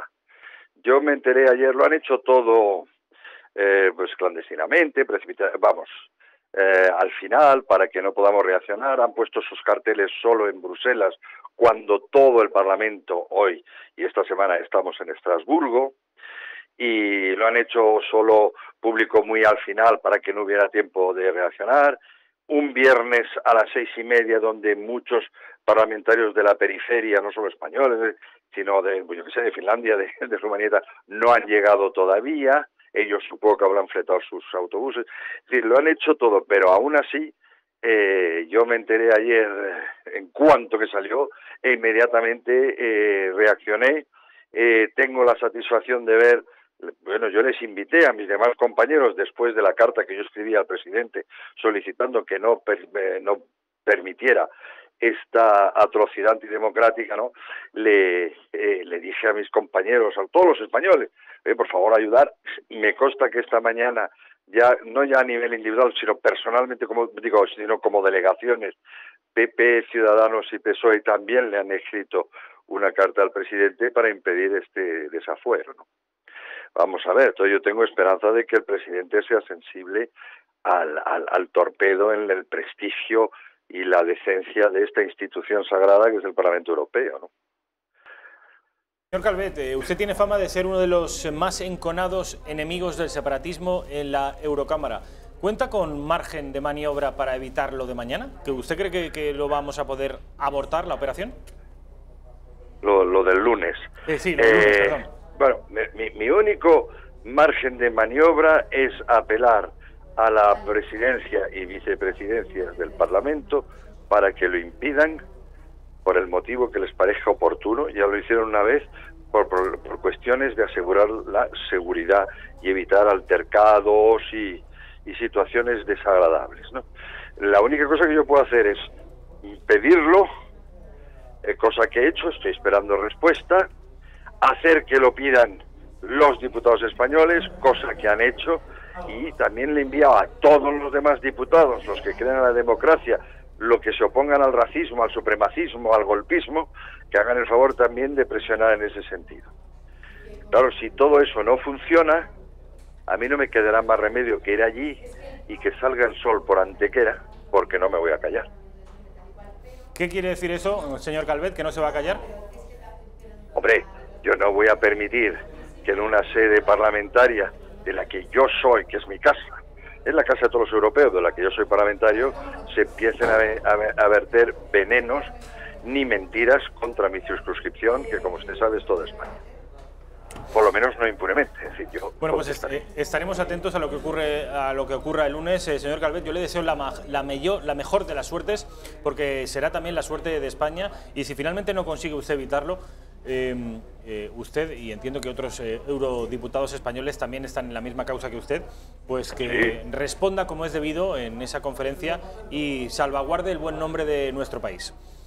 Sí, hay que salvar el relato internacional y sobre todo, que en una cosa tienen razón, está destiñendo sobre Europa y bastante vergüenza tengo yo que mi circunscripción esté inoculando racismo, ruptura del Estado de Derecho, totalitarismo neorracista en Europa. Hay que cortarlo ya.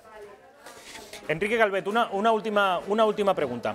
Tiene que ver no con este asunto de Carles Puigdemont y su próxima conferencia en Bruselas, sino es posible incluso que quizá no sepa, aún no se haya hecho eco usted de esta noticia, puesto que ha sido muy reciente. Hablo del ministro de Exteriores de Islandia, que está pidiendo públicamente, no en cenáculos oscuros, sino ha hecho unas declaraciones públicas pidiendo una solución pacífica al Estado español con respecto del conflicto, dice él, entre Cataluña y España, y sobre todo exigiéndole a nuestro país, y le leo porque son palabras literales, que se respeten los derechos humanos.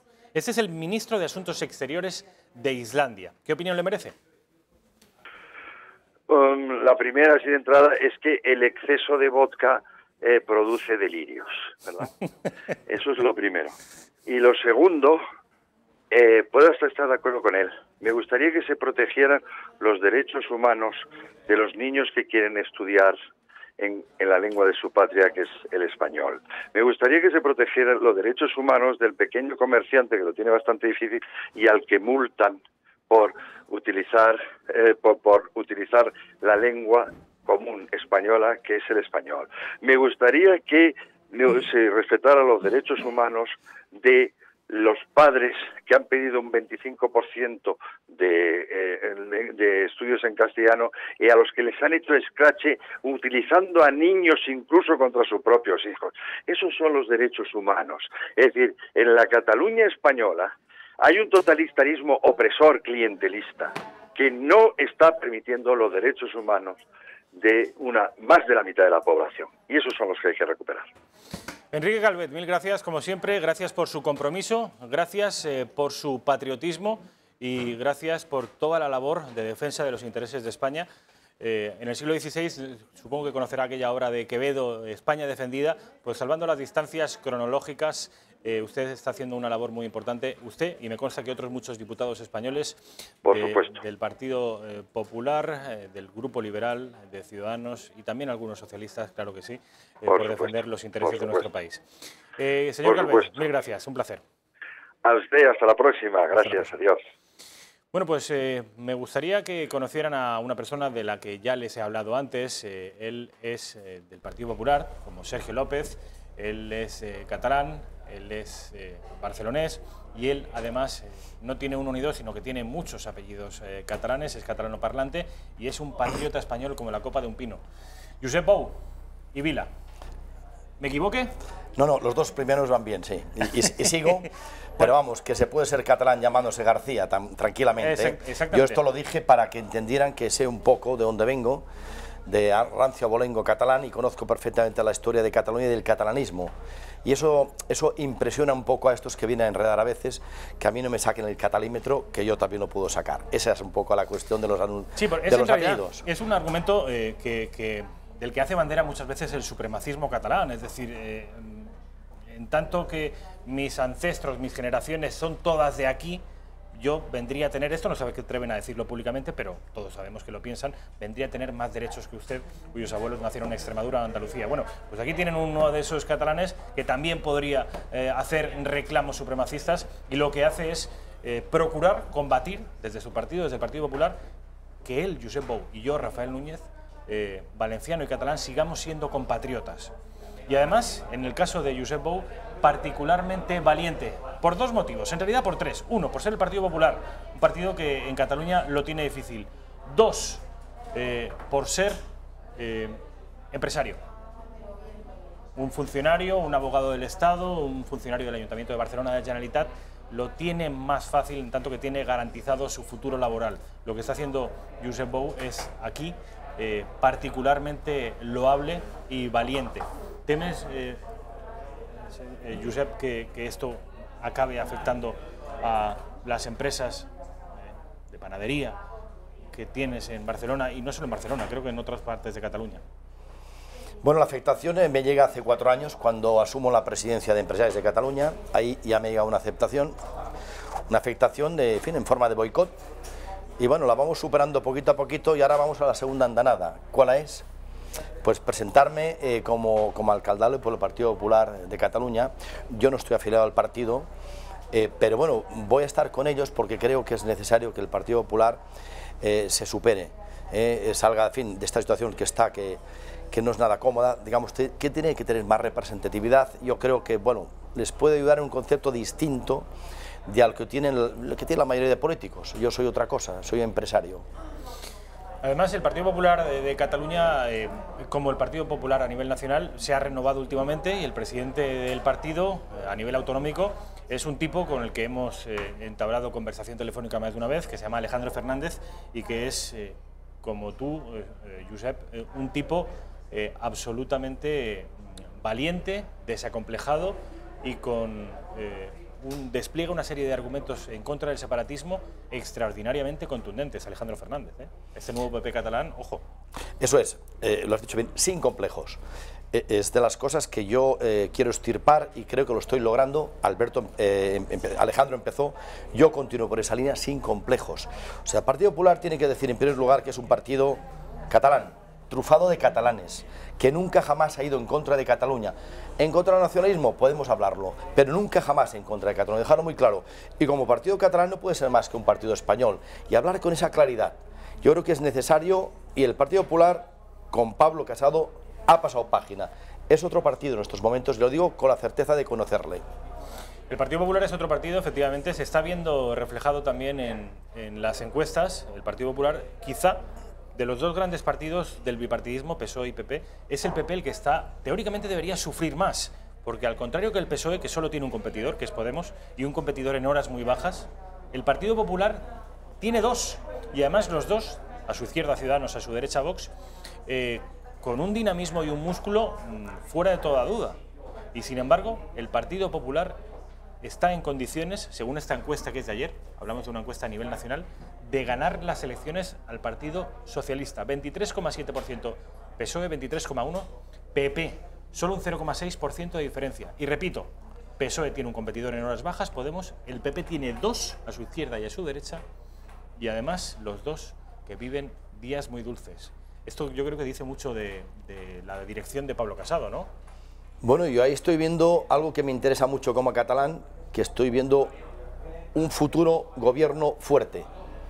Porque lo que hemos tenido hasta ahora, en fin, ha sido error tras error, cesión tras cesión al nacionalismo. Y mientras esté en esta tesitura de deslealtad hacia el Estado y a la nación española, no se puede ceder absolutamente nada.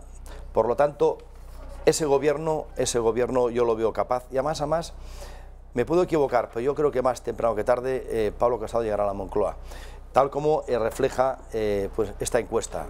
Es una buena noticia para los catalanes. Señor Vila, estamos asistiendo a la tercera jornada del juicio a los autores presuntos responsables del golpe de Estado del pasado 1 de octubre.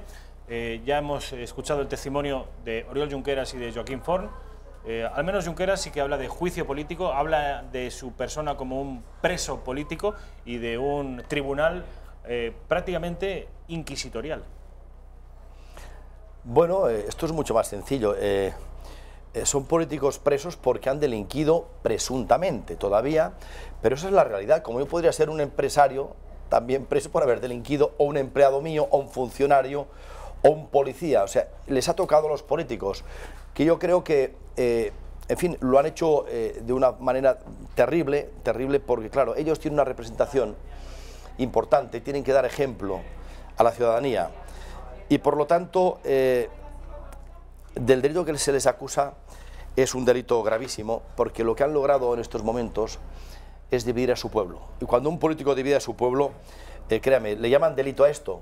Yo le llamaría con todo el cariño del mundo, pero yo le llamaría, si así salen condenados, acto criminal. O sea, dividir a un pueblo y enfrentarlo como lo han hecho, porque esa es la realidad. Ya no hablo de ideologías, ni de uno ni de otro, pero los catalanes que andamos por el mismo camino, dándonos las manos, estamos divididos y enfrentados, porque existe el enfrentamiento, créame, yo lo sufro a diario. Por lo tanto, ellos son responsables. No ha pasado nada, porque el pueblo catalán, en fin, se ha reprimido, se ha aguantado, no hemos llegado a las manos, pero podría haber ocurrido. La historia de Cataluña nos dice que, bueno, alguien también hizo algo parecido y en 11 horas tuvimos 46 muertos, que fue Lluís Companys. Por lo tanto, no ha pasado porque, en fin, España es otra cosa, tenemos una clase media importante, pero lo han intentado enfrentar a la gente y, por lo tanto, son gente, pues, sencillamente, que están procesados porque han cometido un delito gravísimo, presuntamente. Esto se entiende en Cataluña, es decir, hoy no sé si ha tenido usted la oportunidad de escuchar a Oriol Junqueras hacer un discurso absolutamente sentimental, lacrimógeno, que no atendiendo a criterios técnicos o jurídicos, sino a la emoción y desplegando discursos políticos. Esto en Cataluña estará afectando a la parroquia, entiendo. Vamos a ver, él hace lo que tiene que hacer y probablemente es lo que siente. Porque si hay algún político que, bueno, que muestra cierta coherencia es Oriol Junqueras, porque él siempre ha dicho lo mismo, que quería pues una república catalana y separarse de España. Bueno, esto es una barbaridad, pero por lo menos siempre ha ido por ahí, cosa que el PDeCAT ha ido cambiando. Vamos a ver, él tiene que hacer el discurso que tiene que hacer, porque es que el discurso de la razón no le asiste ninguna razón a lo que han hecho.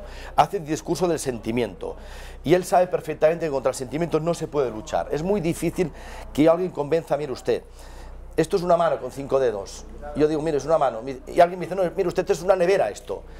Oiga, pues es una mano y es una nevera, no lo voy a convencer porque cree que es una nevera, honestamente. Y ese es Oriol Junqueras. Por lo tanto, hace el discurso que a él le toca hacer bueno, que es buena o mala persona. Bueno, él parece que sea una buena persona por esos sentimientos que derrama, pero vuelvo a decir, lo que ha hecho es gravísimo, porque ha enfrentado a su pueblo. Y cuando un político enfrenta a su pueblo, mire usted, la justicia, que es lo único que nos queda en estos momentos en Estado democrático decente, que esté separada y funcione por su cuenta, que, en fin, que esté libre de cualquier tipo de presión, que actúe y que falle, bueno, como crea que puede hacer, pero no le queda otra opción que pedir casi clemencia. En fin, yo pido justicia. No parece, señor Bou, que esa sea la actitud de Oriol Junqueras, lo de pedir clemencia. De hecho, lo que ha hecho ha sido prácticamente escupir sobre el tribunal y deslegitimarlo, o intentar deslegitimarlo, acusándoles de ser jueces politizados al dictado de una presunta venganza de Estado. Bien, pues si tenemos alguna duda al respecto, ya no la tenemos. Yo por lo menos ya no tengo dudas. Este señor es un golpista, no tengo ninguna duda, porque si llegas al juzgado y ante su magistrado, en fin, su señoría, dices, mire usted, yo creo y me equivoqué y podríamos hacerlo de otra manera, pero si se reiteran, pero más a más, en fin, es que hasta la prisión preventiva está justificada en estos casos. Bueno, que sigan por ahí, que yo no pido más que justicia para el pueblo de Cataluña, y que la haga, que la pague.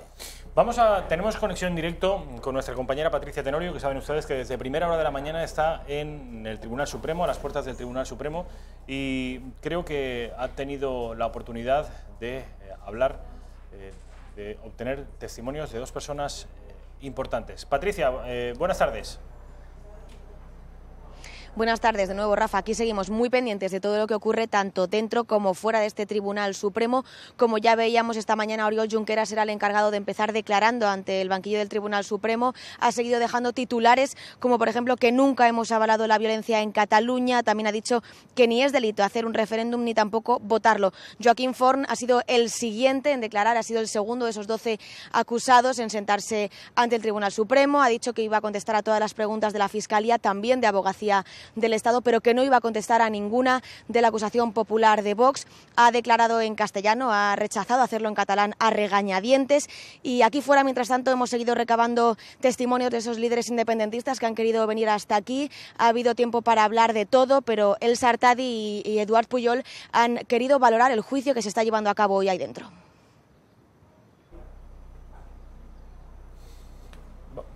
Jo, mai millor dit, una democràcia cap per avall, i això convida o això obliga a l'estat espanyol a fer una reflexió profunda. Per exemple, també als partits polítics, sobretot a l'esquerra, sobretot al PSOE. El PSOE ha de saber que la seva incapacitat per asseure's i dialogar, creure's al diàleg, ens ha portat a una situació d'inestabilitat absoluta, però això té nom i cognoms.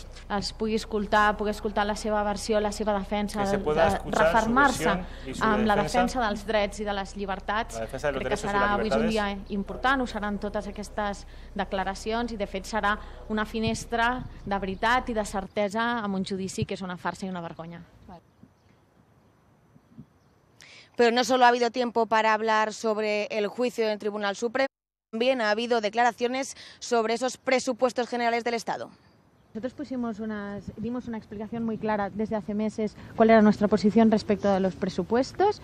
Abrimos la puerta a un gobierno de Pedro Sánchez. Al final Pedro Sánchez ha sido presidente del gobierno español por los votos también de los grupos independentistas. Se le pidió coraje, se le pidió diálogo. El diálogo se ha quedado en lo retórico, nunca ha pasado a la parte práctica, y ha sido Pedro Sánchez y su gobierno quien ha decidido que no ha querido aprobar estos presupuestos con los grupos independentistas, porque seguramente en algún momento ha decidido que esto no le interesaba.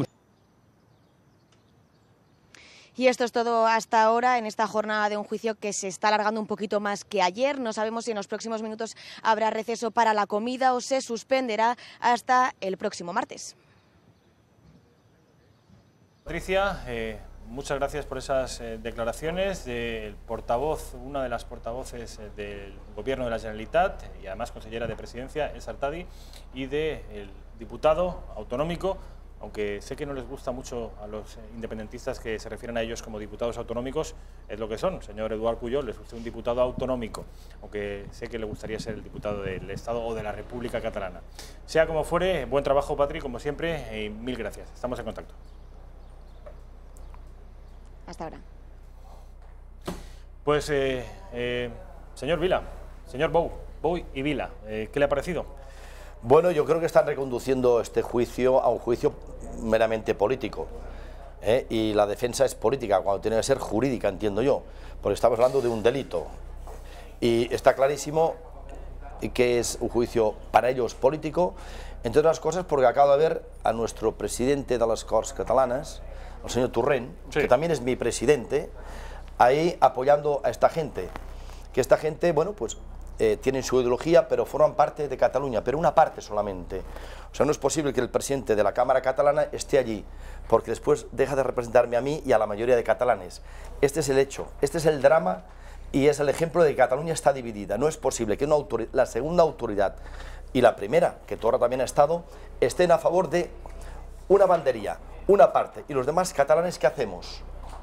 No somos catalanes, pues hasta ahora parecía que no éramos. Esto ha cambiado. El pueblo también somos nosotros, porque hasta ahora o eras nacionalista o no podías ser catalán. Ahora ya se puede ser catalán sin ser nacionalista, porque hicimos una manifestación el 30 de septiembre, otra el 8, otra el 29, entre tanto el 3 de octubre habla Su Majestad el Rey y el pueblo de Cataluña se ha puesto en pie. Esto ha cambiado, esto no tiene marcha atrás, tenemos muchas más esperanzas que hace 2 años, aunque parezca que las cosas están peor, no, están mejor, porque ellos están divididos, están descarrilados, la mitad del gobierno en el sobre y la otra mitad fugado. Vamos bien, ahora lo que hay que hacer es tener un gobierno fuerte en Madrid y que actúe. Tenemos esperanzas que esos 3 grandes partidos que pueden ganar, según hemos visto en esta encuesta, bueno, vamos, yo ya me adelanto, que el señor Pedro Sánchez disuelva cámaras y convoque elecciones. Y desde Madrid, si tenemos un gobierno fuerte, Cataluña lo vamos a notar y de qué manera. Y el problema de Cataluña, que no existe, no hay ningún problema con Cataluña, absolutamente ninguno, sino el problema existe con los nacionalistas, con un sector de Cataluña. Con ese problema nacionalista vamos a poder solucionarlo. Si se cuenta con los catalanes, si se nos escucha a nosotros, sabemos que se puede hacer, hay que llegar a Cataluña, al pueblo catalán, a su corazón, a su alma, hacer gestos, hacer cosas importantes, pero en estos momentos, créame, ni un solo gesto hacia el nacionalismo, sería un error. Ahora no se puede hacer nada porque están en una situación de total deslealtad hacia la nación, hacia el Estado, la Constitución y el Estatuto. Ni un solo gesto al separatismo, esto lo dice un catalán, ni un solo gesto al separatismo catalán. Bueno, pues en realidad sería cambiar el pie de lo que ha venido siendo la política española durante los últimos 40 años. Cesiones permanentes al separatismo y con esa política de aquellos polvos, suele decirse, estos lodos. Quizás si cambiamos un poco la forma de operar con el separatismo, quizá igual nos iría un poquito mejor.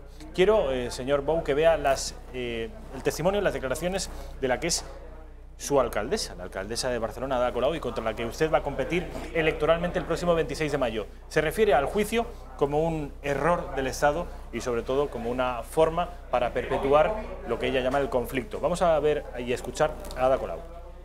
Todos sabemos que con la judicialización, lejos de arreglarse nada, todo se complica y se bloquea. Por lo tanto, creo que hay que, cada uno desde su lugar, sumar esfuerzos para desandar el camino de la judicialización y rehacer el camino del diálogo y la negociación, que en democracia es la única manera de resolver los conflictos. Hay diversidad de opiniones, hay propuestas distintas sobre la relación de Cataluña con el Estado, esas propuestas son todas legítimas, la cuestión es que todos debemos estar de acuerdo que esto solo se resuelve con diálogo y con negociación. Esta mujer cada vez habla más como si fuera independentista, ¿no?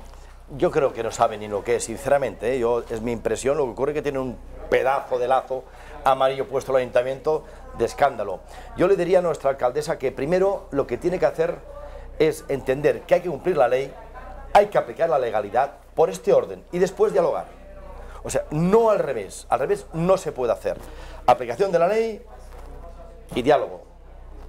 Ese es el camino, pero también le diré otra cosa a nuestra alcaldesa, que sea la alcaldesa de todos los catalanes, porque si vaya es pero ni de la mitad de buen trozo de barceloneses, o sea, por lo tanto a los demás los ha dejado en cueros, ¿de acuerdo? No nos representa y por otro lado no tiene problemas en el ayuntamiento con la inseguridad, que hemos pasado de un 6,5 a un 21%, en fin, que los catalanes dicen o los barceloneses que tenemos una gran inseguridad.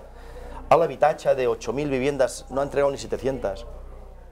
Ni un 10%. El empleo está exactamente igual de mal que cuando entró.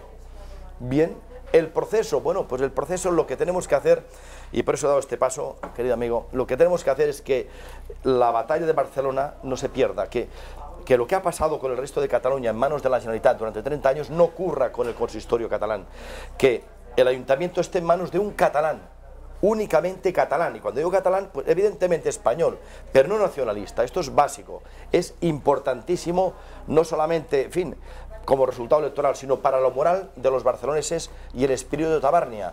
Eso no puede dejar perderse, y vamos a luchar, vamos a explicarnos para que no sea posible que todo el mundo secesionista, que al final se van a dar las manos, lleguen a alcanzar el consistorio, porque yo no me puedo imaginar la Plaza de San Jaime, por un lado, la Generalitat de Cataluña, separatista, por otro lado, el Ayuntamiento de Barcelona, separatista. Esto sería un drama, créame, esto sería un paso muy negativo para nosotros. Por eso yo he dado, bueno, valga la redundancia, este paso cuando yo no tenía necesidad de ello. Yo, siendo presidente de Penales de Cataluña, creo que hacía una labor, mejor o peor hacía una labor, y bueno, y he dado este paso porque era mi deber darlo. Me lo he pensado, hice dos cosas. Consultar a mi familia y consultar a mis trabajadores. Y unos y otros dijeron, Bou, da ese paso. Y por eso estoy aquí. Andaban, andaban. La última pregunta, señor Bou. Se habla de una candidatura que a mi juicio ha ido de más a menos, que se ha ido deshinchando, pero no deja de ser una candidatura que compite muy probablemente con la suya por el mismo mercado electoral, que es la candidatura de un tipo al que durante aquellos días aciagos del 1 de octubre todos los españoles aplaudimos, pero que parece que en los últimos años ha ido virando cada vez más hacia la izquierda y hacia un filocatalanismo que muchos de sus potenciales votantes no entienden. Estoy hablando de Manuel Valls. ¿Qué opinión le merece este candidato? Bueno, Manuel Valls evidentemente piensa cosas diferentes que yo o yo que él, porque si no a lo mejor estaríamos de la mano. Si es verdad que tenemos un norte claro, que es defender la unidad de la nación. Pero bueno, para empezar, yo no creo que él se refiriera a la nación. Él hablaría de la integridad del Estado. Usted no tiene complejos en hablar de la nación española. Llega un momento, escúcheme, llega un momento que yo puedo llamar España a lo que es España. Y si le llaman país, pues mire usted, que le llaman país, pero es lo mismo. Yo le puedo llamar nación a lo que ellos llaman Estado, que es la estructura administrativa, pero es lo mismo. Llega un momento, créame, que ahí hemos de apretar todos y tirar para adelante. Yo creo que es un Estado y una nación España, o una nación y un Estado, no otra cosa a la vez. Pero Valls ha dicho que es de izquierdas. Valls ha dicho... Usted no. No, yo no. Valls ha dicho que es socialista, y yo tampoco lo soy. Y ahí tenemos una diferencia importante. Yo creo que vale la pena tenerla en consideración. Valls nunca jamás ha emitido una hoja de salarios, ni ha pagado salarios como yo, ni ha bregado en la empresa como yo. Yo sí que lo hago. Aquí hay una gran diferencia en cómo podemos gestionar el Ayuntamiento de Barcelona. Yo creo que, en fin, que también es importante. Y bueno, Valls puede decir lo que quiera, pero Valls es francés y soy español hasta las cachas. Eso no sé si vale la pena decirlo, pero lo digo. Josep Bou, ha sido un placer. Mil gracias por estar aquí en esta redacción abierta. Y cuando la próxima vez que les digan a ustedes los políticos que lo único que buscan es medrar y es enriquecerse, bueno, pues aquí tienen un político que a la vida se lo ha trabajado mucho, pero que le va muy bien, y que lo único que puede hacer en política es perder, no ganar. Eso yo se lo aseguro, que este hombre no se mete aquí para ganar, sino tiene riesgos de perder mucho de lo que ha conseguido. De manera que actitudes como la de Josep Bou solo se entienden por una cosa, por una razón, que es el patriotismo. Entiendo que es lo que le ha movido a usted a presentarse por esa candidatura, ¿no es así? Sí, se puede decir muchas cosas, pero yo diría, en fin... Patriotismo. Servir a España. Vamos a publicidad y a la vuelta estamos con Rosa Cuervas Mons, que es directora editorial de esta casa, de esta bendita casa de Intereconomía.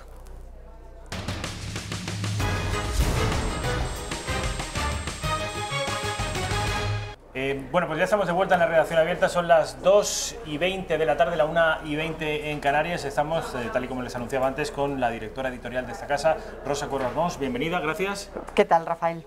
Bueno, nos queda muy poquito tiempo y es por eso que a mí me gustaría aprovecharlo con opinión. O sea, en este caso no información, sino opinión con respecto de lo que hemos estado viendo, ya saben ustedes, durante toda la mañana, el juicio a los golpistas o a los presuntos golpistas del procés. Yo sé, Rosa, que has estado siguiéndolo, que has escuchado tanto a Oriol Junqueras como a Joaquim Forn, y parece que han sido dos declaraciones diferentes, en tanto que la de Junqueras ha sido muy sentimental, muy emocional, muy política, y la de Forn ha sido bastante más técnica, ¿no?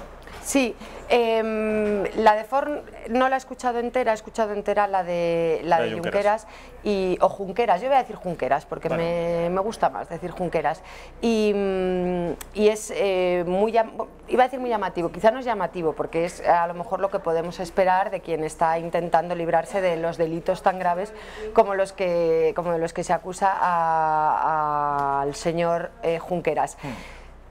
Pero es una mentira tras otra cuando él dice que siempre ha sido un hombre pacífico, cuando él dice que todo el llamado procés ha sido un movimiento y una reivindicación pacífica, cuando dice no cabía esperar otra cosa que el desarrollo pacífico de la votación, como siempre había ocurrido. Nosotros hace unos días recopilamos todas las imágenes de violencia desde meses antes de la votación del referéndum ilegal hasta hace unas semanas, los últimos cortes de carreteras. Podríamos haber cogido las de antes de ayer, del día del inicio del juicio, carreteras cortadas con barricadas de neumáticos por parte de los CDR, esos CDR que desde el gobierno de la Generalitat se han alentado. Entonces, ese discurso del movimiento pacífico, de solamente estamos diciendo que nos declaramos independentistas, se nos está juzgando por nuestras ideas políticas, es mentira. Puede ser muy bonito, puede quedar muy bien en la prensa internacional, en Estrasburgo. Que quizá que es lo que cuenten, lo que claro, busquen, vamos. En Estrasburgo seguramente que subrayarán con subrayador amarillo que son gente que vela por la libertad y pacífica y tal.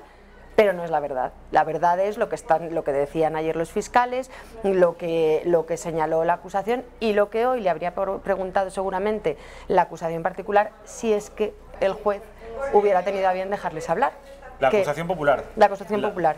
Bueno, no, la acusación particular. Bueno, sí, la acusación popular. Que ejercen Vox. Te refieres a Javier Ortega y a Pedro Fernández.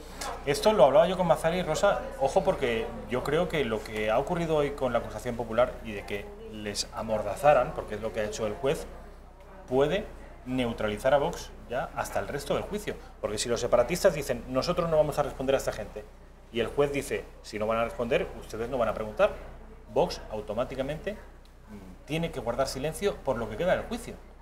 Ojo, vamos a ver, porque esto... Bueno, yo no sé si durante lo que queda de juicio, porque una vez que terminen los testimonios de los acusados, empieza la fase en la que llegan los testigos. Los testigos, entiendo yo, que están obligados, hasta donde yo sé que están obligados a decir la verdad, no pueden mentir, no así los acusados. Sí. Y creo que están obligados a responder a las preguntas de la acusación. Eso por un lado. Y por otro, seguramente habrá medios de comunicación, entre los que se cuenta esta casa, que hoy preguntarán. Yo sé que ahora Javier Ortega Smith y Pedro Fernández van a atender en el receso, que creo que empieza justo cuando acabamos nosotros, a las 2:30 empieza el receso, y van a atender a los medios de comunicación para explicar dos cuestiones, imagino. La primera, porque lo han anunciado así en el grupo de prensa que tienen para periodistas, para explicar la jurisprudencia a la que ellos han aludido, para que se les dejaran formular las preguntas a pesar de que los acusados habían manifestado su intención de no contestarlas. Eso yo lo he visto en juicios recientes. Yo también, sí. Que el acusado se queda sentadito en su silla, quieto, y la acusación va preguntando una tras otra, todas se dan por no respondidas, como corresponde al derecho del acusado de no contestar, pero las preguntas se formulan. Esa jurisprudencia se ha presentado ante el juez y el juez ha decidido no tenerla en cuenta, ha decidido de alguna manera corregir la doctrina previa del propio Tribunal Supremo y no dejarles... Esto es extraño, ¿eh? Esto es extraño, pero lo que decía es que la segunda cuestión, que a lo mejor explican hoy a la prensa, que no lo sé, es qué iban a preguntar. Y si no se lo explican a la prensa, desde luego, en esta casa nosotros, desde el informativo, desde la redacción abierta, desde el Gato al Agua, que el director del Gato al Agua, José Javier Esparza, me decía ahora, vamos a ver si pueden venir esta noche a relatar una por una las preguntas que habrían hecho. Las que no les han dejado hacer. Las que no les han dejado hacer, porque es un juicio público y la acusación popular tiene que decir, ¿no? Tiene algo que decir. Quiero que escuchen esa referencia que hacía Rosa Cuervas Mons a la actitud un poco apocada, emocionante, sentimental, incluso no aquí, hoy, pero sí en otras ocasiones ha apelado a su condición de cristiano y de católico, Oriol Junqueras. Bueno, pues en este contexto ha dicho incluso, ojo, que ama a España, Oriol Junqueras, vean. Yo en muchas ocasiones, en sede parlamentaria, en el faristol parlamentario y fuera del Parlamento, en muchas ocasiones yo he dicho que amo a España, porque es verdad. Entonces, ¿cómo es compatible esto con el hecho de que yo sea un republicano catalán? Pues porque estoy convencido de que el mejor modo de garantizar esta convivencia y estas buenas relaciones es precisamente en un reconocimiento entre iguales.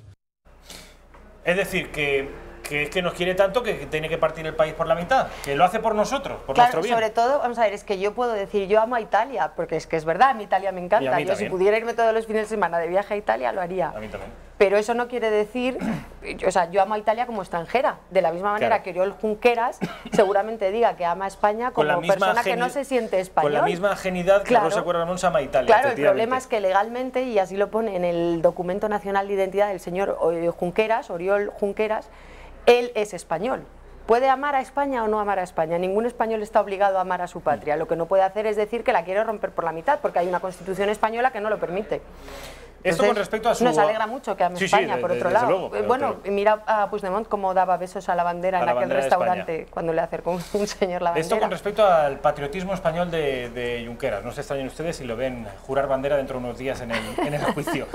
Ahora con respecto al presunto carácter político de ese juicio, hasta el punto de que él mismo se tiene por un preso político. Escuchen a Junqueras. En 2016, en enero de 2016, fui nombrado vicepresidente del Gobierno de la Generalitat de Catalunya, del Gobierno de Catalunya, y conseller d'Economia i Hisenda de la Generalitat de Catalunya, cargo en el que, por el que fui cesado, o del que fui cesado por la aplicación del 155, y en estos momentos me considero un preso político. En estos momentos se considera un preso político.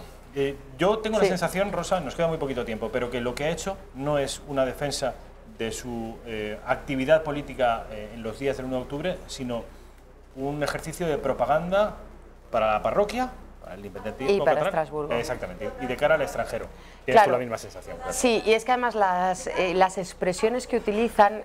Preso político, dices preso político en Estrasburgo y luces rojas así. Sí. ¿Qué demonios está pasando ahí? Pero hay un preso político, cuando hablan de la conculcación, lo hacían sus defensas el primer día, la conculcación de derechos fundamentales. Creo que fue precisamente el abogado del señor Junqueras el que dijo, es que me resultaría más fácil decir qué derechos no se han vulnerado de todos los que recoge la Constitución que los que sí se han vulnerado, como queriendo decir, la lista es mucho más larga. Es salvaje. Entonces, todas esas expresiones, vulneración de derechos, presos políticos, el pacifismo de los golpistas frente a la presunta represión policial violenta del malísimo Estado español, todo eso es un discurso preparado para Estrasburgo.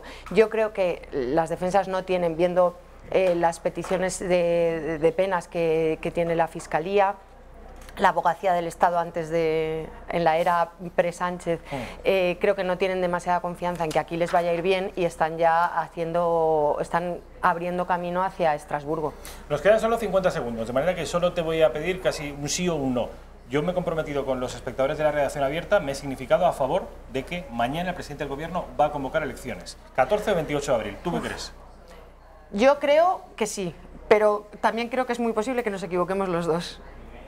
O es sí o no, pero no nos podemos equivocar los dos. No, creo que sí. Ahora mismo creo que sí. Lo que pasa es que por lo que he leído los últimos días... No, porque los dos pensamos lo mismo, que va a convocar elecciones. Que nos equivoquemos los dos y que no... Que nos equivoquemos los dos. ¿Tú crees que puede aguantar? Pues por lo último que están diciendo distintos analistas políticos y por la imprevisibilidad del carácter de Pedro Sánchez, pues no lo sé. Están abiertas todas las puertas. Pero bueno, mi apuesta es que sí. Pincho de tortilla con quien piense que no, para que sí. Rosa, mil gracias, como siempre. Un placer. Les dejo a ustedes con Fernando Paz y Tiempos Modernos. Muchas gracias.